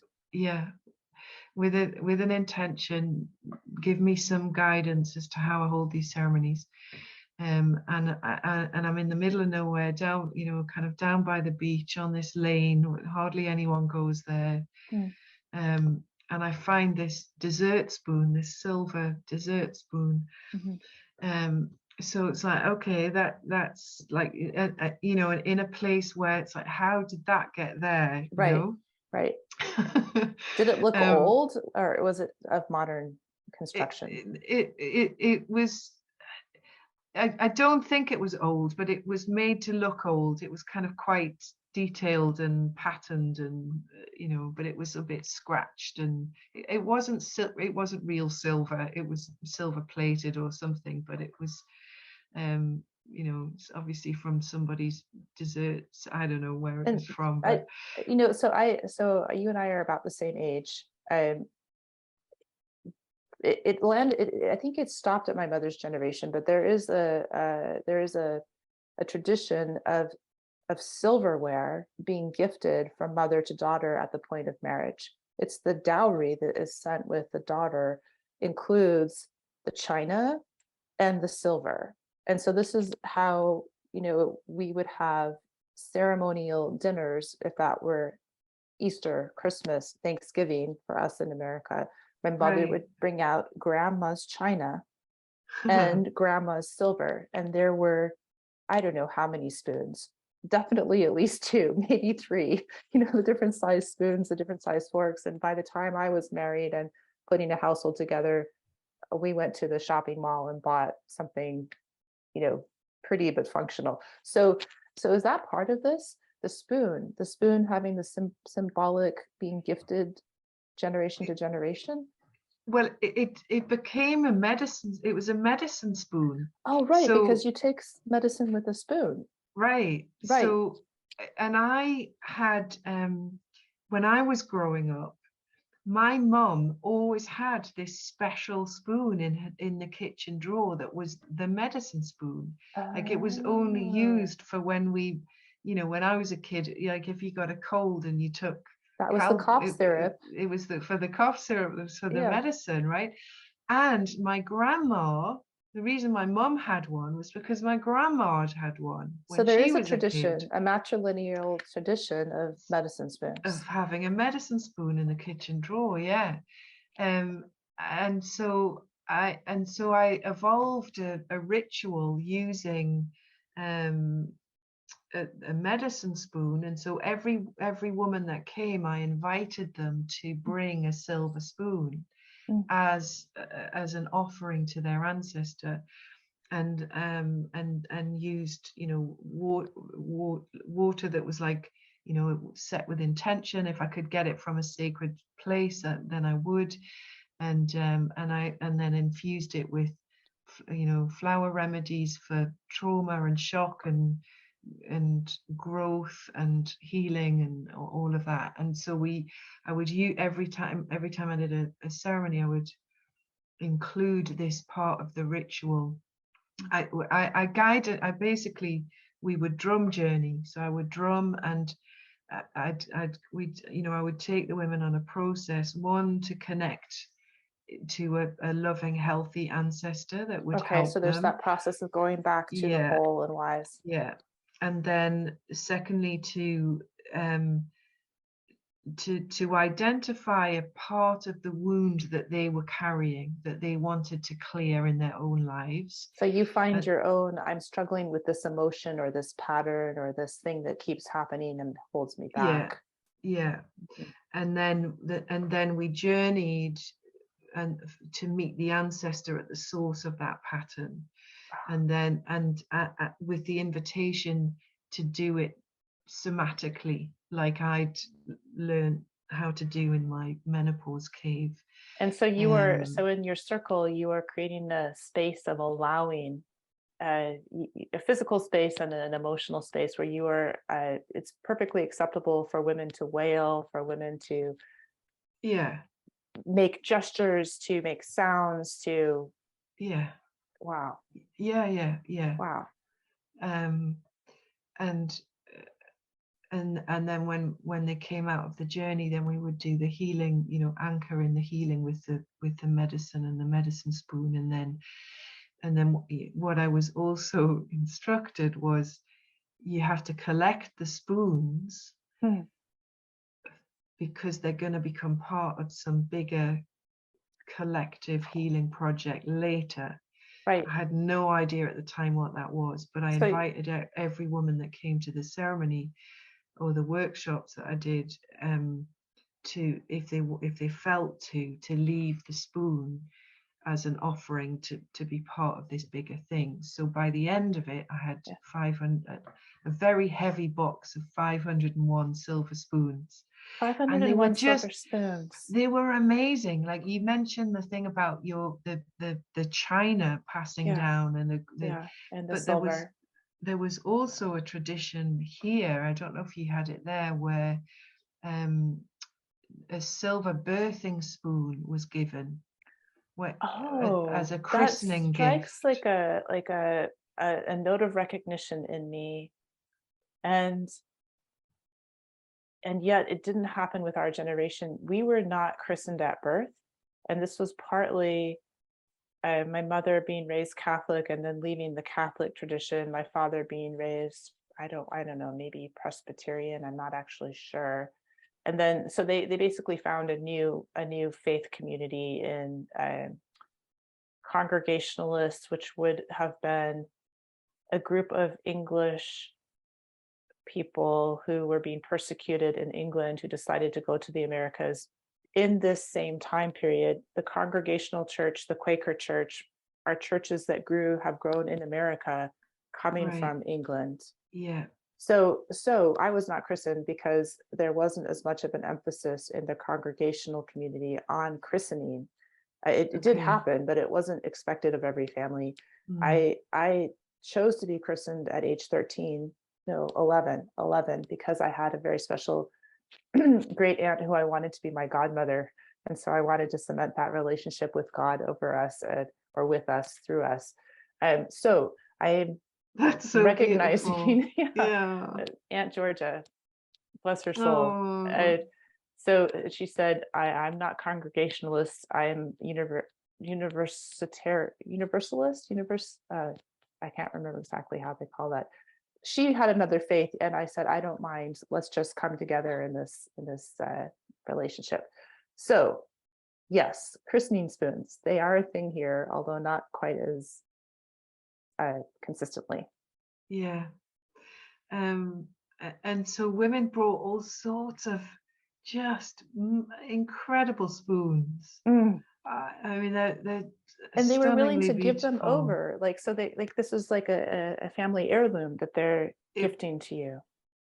yeah, and To the you know, they weren't all heirlooms, to be fair, Sure, like sure. you know, but some were, and it was everything was an invitation, and so if they didn't feel like it wanted to be left, Importance. then you know there They was no could bring it back pressure, with they them. took it home. Right. But there was something about, because I would tell them like this, they're going to they're going to be part of, this is the collective healing, you know, like Yeah. where The you're spoons. there might just be, you know, 15 of you here tonight, but I'm going around the country and like I'm doing this thing with, you know, 600 women in the end. Yeah. And Yeah. it, you know, I was always aware of the bigger, um, you know, the wider collective piece and the Right. And you're power also of that.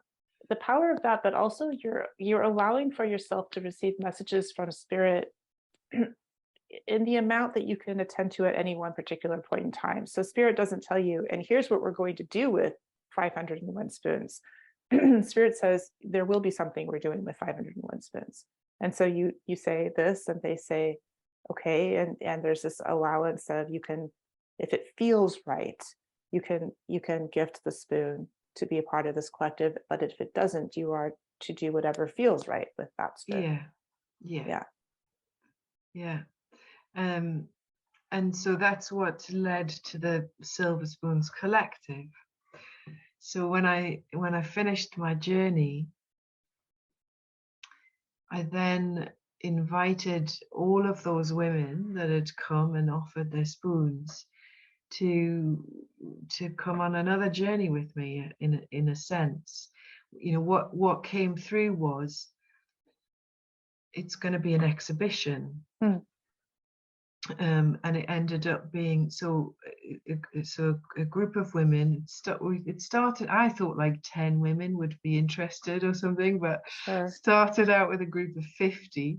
Oh my And you know, goodness. we Yeah. lost you know, I lost kind of a few on the way. We went into lockdown and people's situations changed and stuff, Right. so but essentially I kind of held a process. We ended up 2 years, 33 of us worked a process to deepen into the wounds that we thought we were carrying from the Hmm. burning times, the Mhm. inherited trauma, working with a personal intention and expressing that work in some kind of creative format. So that could be a painting or a sculpture, or you know, one woman wrote an album. We had film, we had very, you know, beautiful installations, you know, all Hmm. sorts of things. And Hmm. so So that there's a was it. getting it out of. So, we were talking earlier, sorry to interrupt you, allowing women to wail, allowing women to grieve physical movement within the circle. But now you're saying For those that decided to accept the invitation to journey further, deeper, there was an expressive process of creating a thing. Whether that thing was an album of music, that thing was a piece of art, that thing was an embroidered something. So there's a taking the wound inside and transmuting into something of beauty and expression. Hmm. And then there's a collection of artwork and music that's being born of this. Yeah. Um, and I think, yeah. So we ended up. We did the exhibition in January, just gone, and it was kind of, it's difficult to describe it really. It's like an experiential exhibition. So Mhm. each piece, we um, it was about the sharing of our stories in a way that just might spark a question or an insight or a bit of inspiration in the person visiting So as there's to like a as to their own equivalent of that. How does that show up in me? Or, oh yeah, that I've had that. Or, oh yeah, and then here's a beautiful way that you can work with that and heal it. so it was somewhere between performance art installation and conversation and ceremony and workshops. I believe there were workshops and Yeah, we did a whole, teachings. yeah. Yeah, we did a whole, we had a full workshop program. So lots of the women in the group, were healers or therapists or facilitators already, and so they've kind of woven the connection to the burning times and inherited trauma into their work and offered their workshops. We did a live show, um, that we so the theme running through it was the roundhouse. Mm. So we called the exhibition was called I Am Witch Tales from the Roundhouse, and I for the 2 years I'd used the we because we were meeting on Zoom. Mhm. We're it's a little bit limited as to the somatic work you can do, but I would do a guided visualization to a roundhouse as the place where we would meet our ancestors. And a That was, roundhouse is it's a you haven't mentioned that in the first part of the conversation. You talked about the standing stone circles and the oh, what's the word you use? The burials that were the long barrows. the long barrels. So a roundhouse, is that like a home? What is the Yeah, roundhouse? yeah. So in in Celt, I guess they're connected to the Celtic times, which is the 500 years BC before the Okay. Romans came. And I guess during the Roman time, buildings were round, they were round structures. And there's a number of like reconstructions now around the country in different places, but ultimately, the families would live all together in one room, in one space, in a roundhouse. In a roundhouse. Yeah, And so the with a tales from the with a thatched roof. a With a thatched roof. not thatched, with moss and leaves and a live roof. Oh, Made out of wow. wood. That's why there's not that they don't exist anymore, because they've all rotted away because they were Sure. natural materials. Right, right. And Yeah. I've learned that the expression raining cats and dogs comes from thatched roofs, where if it were raining hard enough, the cats and dogs on the roof would actually fall through the roof. Really? Yeah. That's amazing. I didn't know that. It's raining so hard that our cat just fell through the roof. Anyhow. Oh, that's brilliant. Huh. Thank you for sharing that. I'm surprised that you didn't hear that already. That's what, No, yeah. I don't So, know. so these roundhouses. So, I am witch tales from the roundhouse. So you're taking us back to your healed ancestors by the tales from the roundhouse, and then the I am witch. How do we make the connection between the archetype of the witch as the dark magic holder, and the archetype of the witch as, what's the other side of that? We were talking about how what you're healing here is not just the persecuted, but the persecutor. Mhm. That the communities held both elements of the dark and the light. And Mhm. so when you're saying I am witch, who is witch? Are when you're healing the ancestors, are they all coming forward for healing? Not just the ones who were burnt, not just the ones whose family were burnt, but are the ones who ratted out, to use a strange expression, who who accused and then caused harm to community Yeah, members? Are you hearing from all of them? yeah, You are. yeah, very much so. Yeah. Yeah. And and what I saw through the through all of this is that the so many of our ancestors were in positions of having to make impossible choices just to Mm, survive, mm, and that choices that were counter to what their hearts would have wanted them to do. And so there's regret and there's remorse, and there's terrible sadness in the ancestral realm, if you mm, like, which mhm. we can connect to spiritually, but we also connect to somatically. And we talk about colonization, and all of this. What happened in Europe was then that these patterns, beliefs, and behaviors are exported around the world through colonization. Yes, in the most increasingly brutal of ways. Yeah, right. and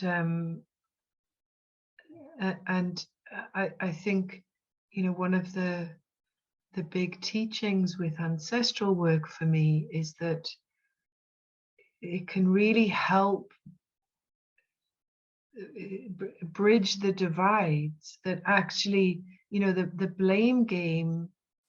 Oh, your lot did this to my lot, Mm, isn't help, isn't that's not really gonna help heal anything. It's like we've got to, for me it's been understanding the tragedy of the colonized, but also the tragedy in the colonizers. yes. I don't know, do you know Pat McCabe? So yesterday, the woman who I interviewed was Claire Adamson, and Claire was wearing your T-shirt. Small world. And so Claire and I had a laugh that I was going to be meeting with you today. And Claire brought up Pat because Claire, who started her interview saying something like, the trees have explained to me that I am their ambassador and I need to get out of the way and it's not about me. And the trees invited Pat McCabe, the trees.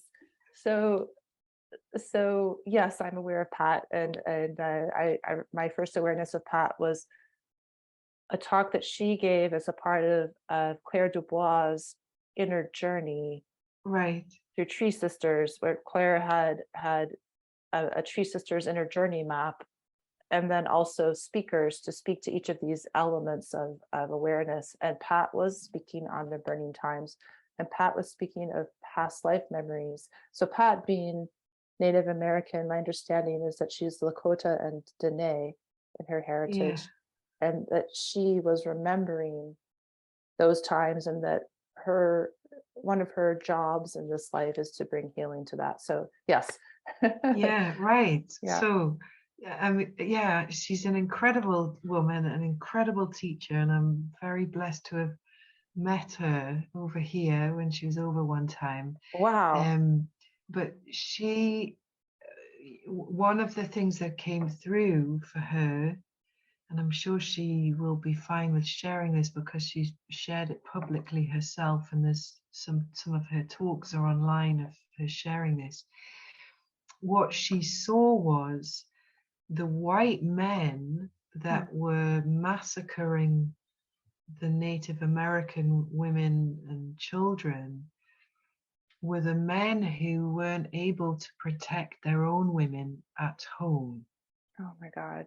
So, you know, when we look at this from a point of view of psychology and you know what happens to us as humans when we're oppressed When we're in broken to that whatever degree. way, Yeah. you know, it's like we become where we get angry, and then we that turns to bitterness, and then that turns to resentment, and then that turns to revenge, and then that turns to evil, you know. So and we all have the capacity for that, you know. So, It's yeah. so So, I wanted to ask you, if you don't mind, because I think that you've identified two flavors of harm doers, right? There's the one who's been deeply wounded and in their grief becomes the harm doer. That's the one we're talking about right now. You talked about the harm doer that didn't want to, was consciously aware that it was wrong at the time, but did so because it was their life or that other life. There's a third category that I intuitively understand of harm doer, and that is someone who just does it because it feels good.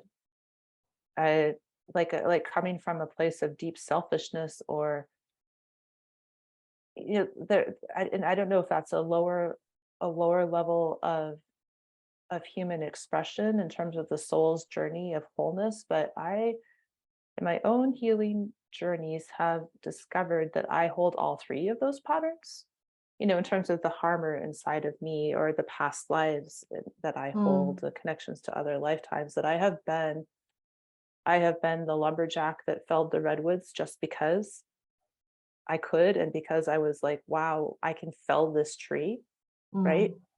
Uh, so just to have that connection. So have you also intuited that there's this other layer, or are there more than just one more layer of the harm doer? And how does that come into the It, knitting of it, the healing? yeah, it's a really good question, and I think, you know, there's there's maybe, I guess I would answer it in two ways. One is that those often, though, so on a psychological level, Mm, those people that harm others just because it feels good, mm. they're psychopaths, Yeah, yeah, you know, or sociopaths. right. That on one level, that is a defense mechanism that's Mm. born out of, you know, a very traumatized childhood. So there's a disconnection that happens, and a Right. And they've experienced harm being done to them when they were powerless, and mm, then in order to assert their power later, they then do harm to others, right? It's mm, the classic bully situation. mhm, mhm, But then the other side of it is, you know, the question of like, is a psychopath born, mm.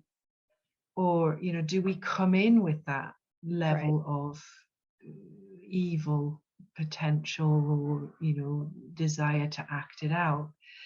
And I don't know the answer to that yet. It's one that I'm still exploring that, you know, Right. Right. as I look at what's happening in the world right now, and the psychopathic leadership. Yes. Right. And to the point where you know there's fires in your shores, which is unheard of. For the first summer in, I don't know, 7 summers, thank God we haven't had one yet.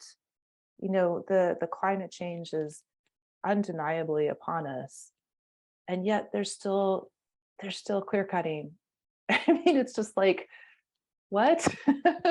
There's Mhm, still this force, there's still this drive, and somehow, so what I'm hearing you doing is you're finding the pairings of the hurt in order to bring them together and integrate and heal. And so I guess what I'm trying to do is figure out if there's more pairings that we still need to find in terms of mhm. of the hurter and the hurt did. What else needs to be brought together to have whatever it is that we're supposed to have in the way of learning and healing through this human experience in support of all life, in support of all life. Mm-hmm. And that there's the ancestors that are holding space, reaching out to work with us in cooperation, and us reaching back. And so that's why I ask, because I'm looking for whether Yeah. there's more there's more pairings to be addressed, and not even that it's yours to hold that, to honor and recognize that you have intuitively picked up what is yours to hold as your gift, as your contribution, and not at all to say that you are supposed to hold all of it, because no one of us can. No, yeah, no, that it's not about holding all of it. It's it's like none of us can save the world. It's like, lots of people say, oh, I want to save the world. Like, no, we can't. Not one of us. We can't, but collectively we can. And Yes. I think it's by it's by owning our own capacity for harm, Yes.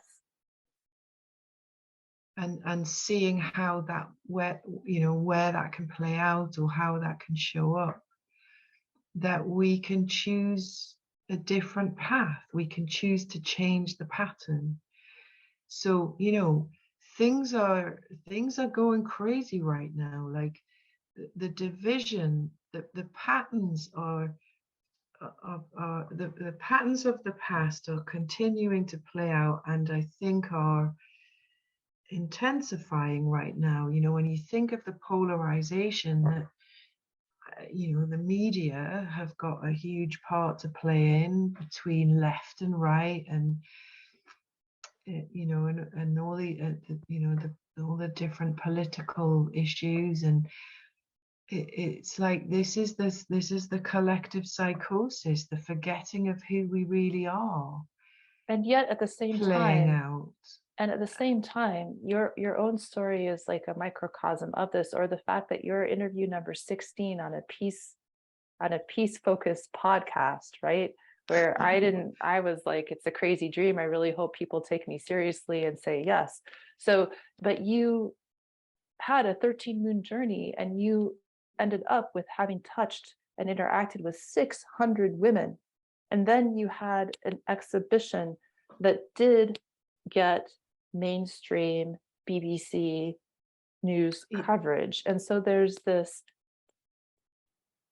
that and that. There's the both end. There's the almost like a pimple that wants to pop, excuse the grossness Yeah, of that expression, but there's this intensification of like, oh my goodness, look at this polarization. And then there's this groundswell of intuitively followed and intuitively embodied healing that's happening on a collective yeah, level. yeah. And what I've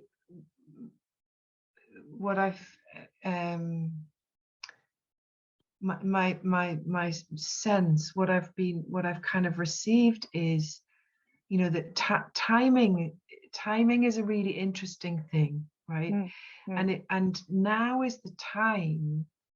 It's like that there is a growing number of us, of people, who have been doing our inner work, have been Yes, doing the yes. returning to wholeness, the understanding our relationship with the earth and sustainability, and where we are nature, we're part of nature, we're not separate, and all of that, for years now. And yet I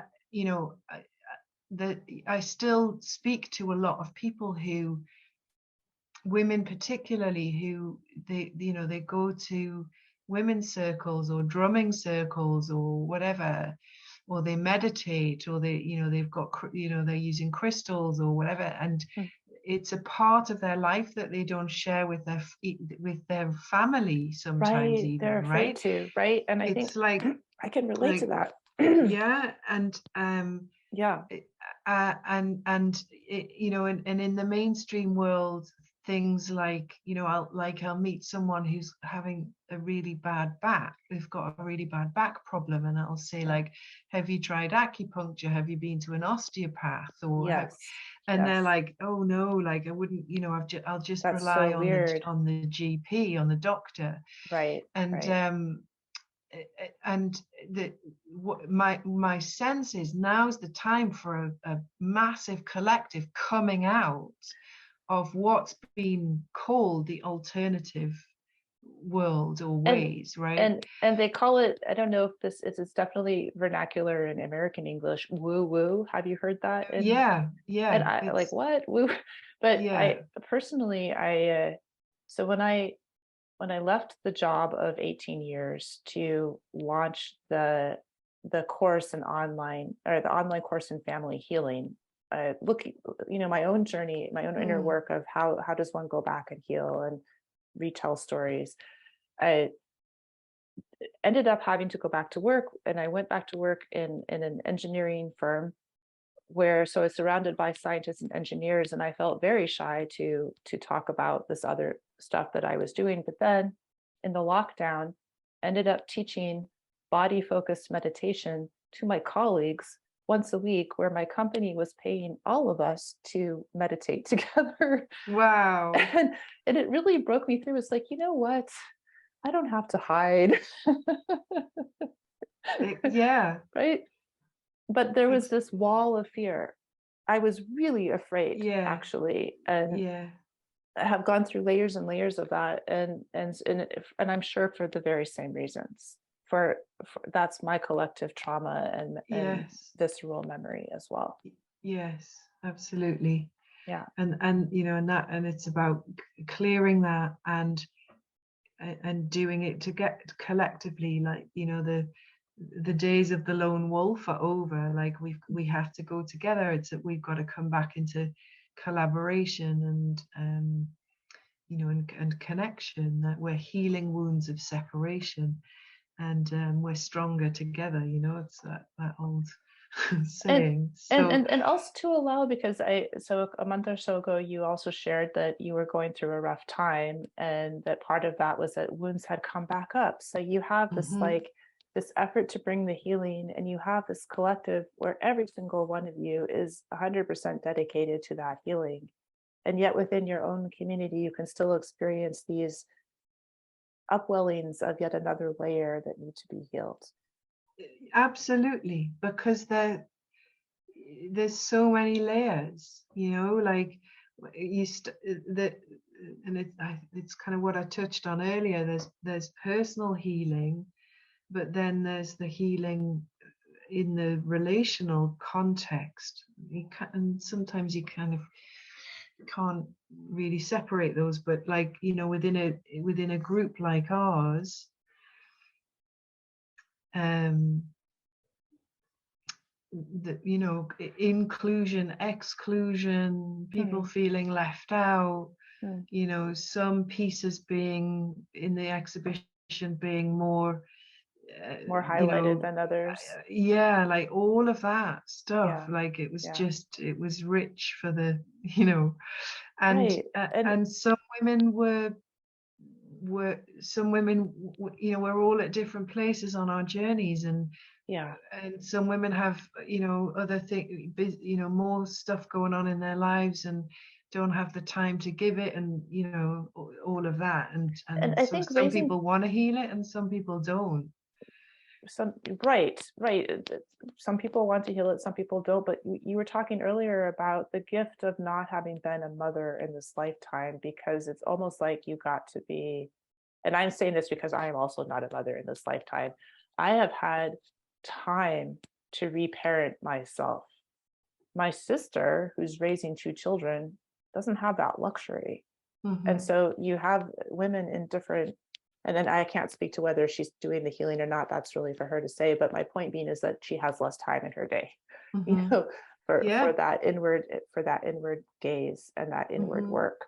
And so it's the reality of it when you have people engaging at the level and the pace that they have available, and also that is appropriate for their healing trajectory. Because no two of us are at the same rate, no two of us are traveling the same pathway, and no two of us are supposed to, well, we're not supposed to travel the same way, and yet there, that is a sacred pathway for all of us. And so to bring that inner work into a collective realm, it's going to flush out a lot of comparisons, I'm sure. Yeah, it did. And yeah, and it brought, it brought stuff up around leadership for Right. me, like there's so working, where does leadership fit within a collaborative model? It's such a And conundrum because we don't have a model to really fall back on. If we had 20 generations of 300 years was only 20 generations. So you stretch that over 2000 years, and there's not a consistent modeling of leading from circle to even understand the yeah, patterning and the behavior yeah, and the structure of that. yeah, yeah. So we're learning a lot, and it goes on. The journey continues. We are now planning a second exhibition, and want to kind of do it a bit differently and improve it and make it more experiential. Kind of go. I don't like to use the words bigger and better, but that kind of, yeah, there's more we can do to get it to more people. And we're also, so one of the pieces is the Medicine Spoon Memorial. So one of the women created, it looks like prayer flags, so pieces of fabric with a spoon printed on it that honors an individual woman that was persecuted as a witch in the UK. And So so there are you're 4,000 of them, and it's a beautiful memorial. And what she did was sent these spoons out. She invited others to create them. So she sent them the blank piece of fabric with the yes, spoon on it and the yes. name, and they've embroidered or sewn or painted or whatever. So So just it's try just this to beautiful thing. slow you down for a moment there, because you said earlier in the conversation the importance of historical accuracy. And so you're also talking about that you've learned through this shamanic journey, but you're also reading books, watching YouTube.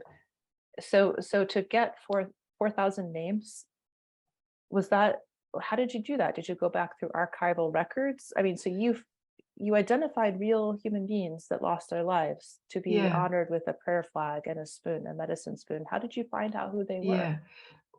Well, so 2,500 of the names are Scottish women, and that piece of work has already been done by through academics working with Edinburgh University. So there's a free website. You can the names are all available on Which a speaks website. to the communal effort of that this healing requires. You didn't have to do all that research yourself. Some other group of people So, has wanted to and yeah, has done it. no one's we what I didn't do it. So there was two women in the group that have actually collated it all. Mm. uh, and so like, but the sorry, I'm getting Yeah, tired now. sorry. I'm Yeah, losing my words. sorry.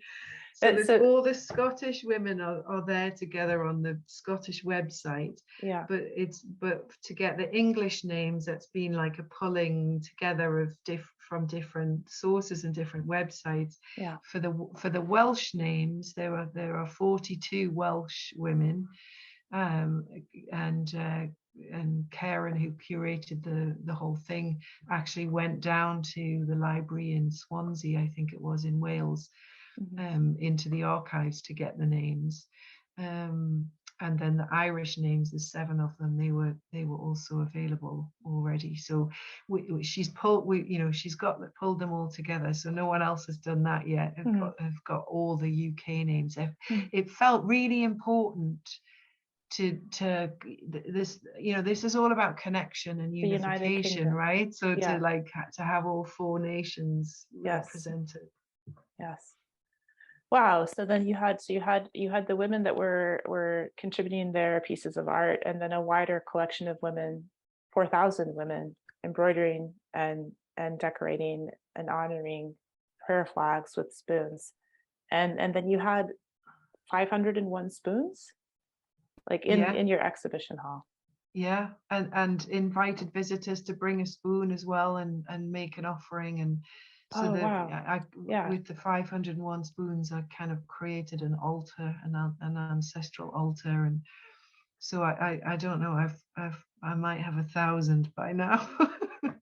The box Wow. gets heavier. So it's this concentric effort that's growing organically and collecting more and more human beings to participate. And you Uh-huh. mentioned that you were tired, and I want to say, wow, thank you for not only this conversation, but the extensive dedication and work that this has been.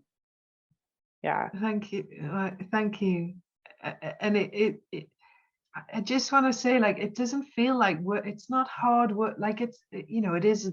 It's not There a is chore. some hard work, but Yeah. it's such a joy. Like it's Mm. like the response from our visitors was like, it was mind blowing.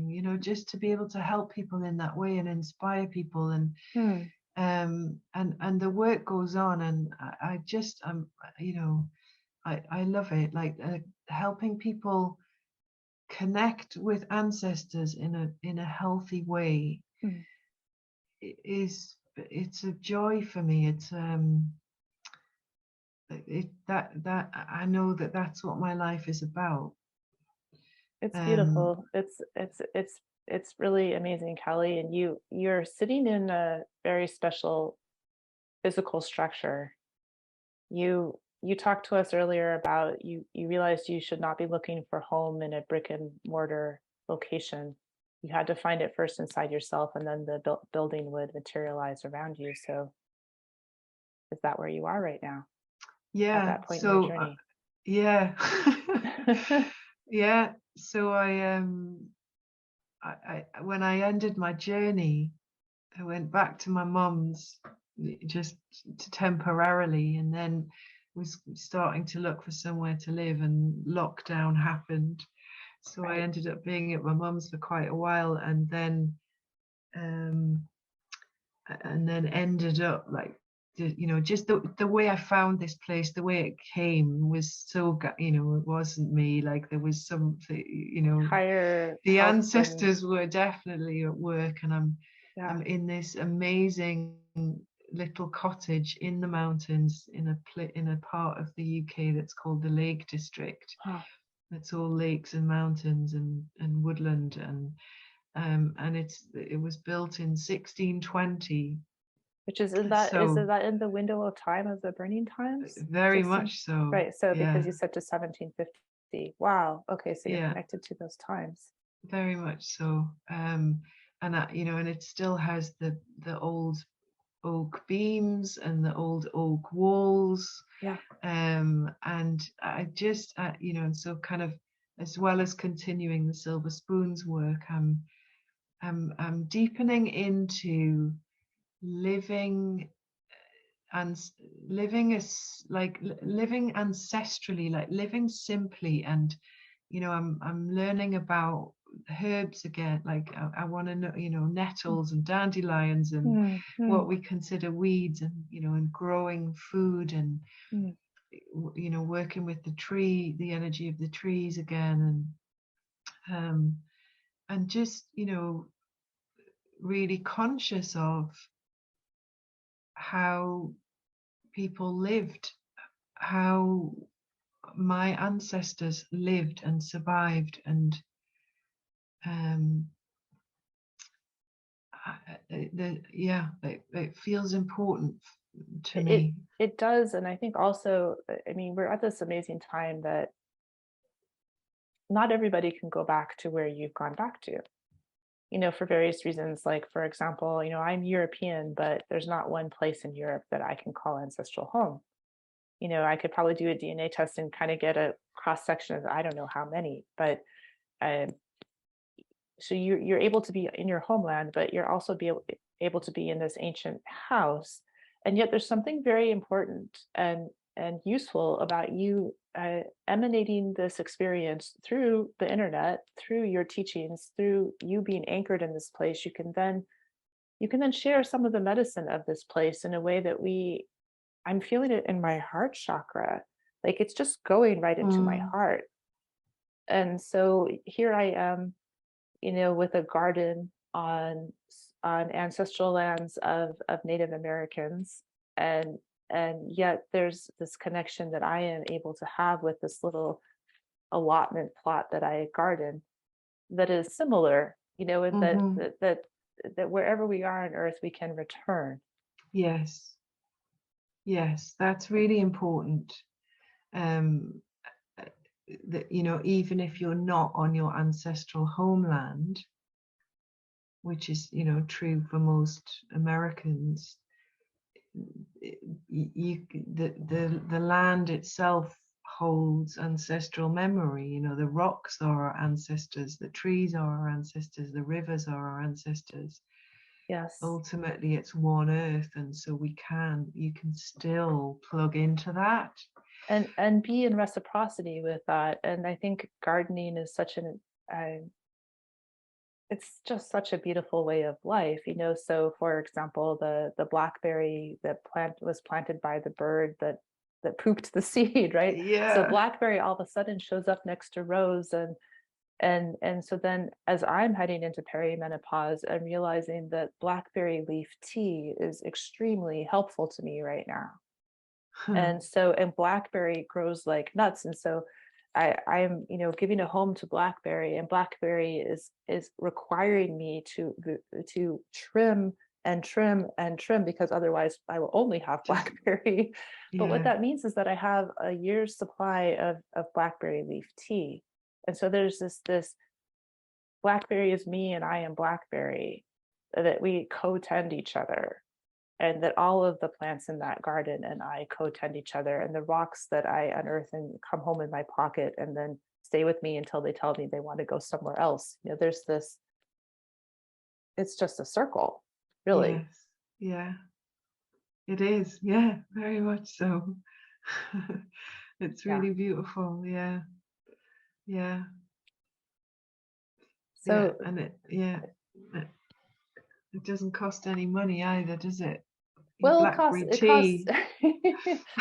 it costs a little bit for water since we irrigate here, and it costs I buy plant starters, and I'm not completely fully Okay. yet at the point where I'm saving the seeds and regrowing everything. But you're right, blackberry showed up. Blackberry has not cost me anything but effort and time, Yeah. for and I'm also making baskets. I will be I've learned through YouTube how to strip the thorns off of the cane, and to dry them in a round bucket so that they will be easier to weave later. Oh, So there will be wow. baskets too. So blackberry is an incredible, Amazing. yeah, incredibly generous plant.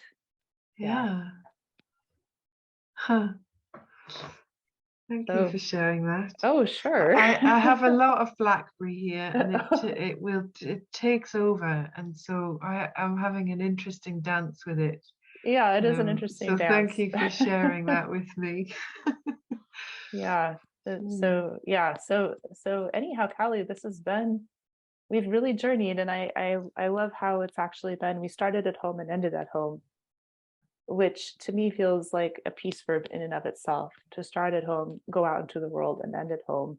And then you're yeah. talking about you're going out into the world again. There's going to be an online offering, there's going to be more exhibitions, and there's this process of being in home, going out, and coming back. Mm, yeah. I think we're all just walking ourselves home, aren't we? Yes, I Yeah. believe that's true. Yeah. Thank you so much. Thank you so much, Kelly. This has been a wondrous conversation. Thank you for making it happen and bearing with all of the technology challenges of it. No, my pleasure. It's been lovely to talk with you, and yeah, and just share a little bit of it as we go along the way, you know. Mm. For sure. So Thank you so much.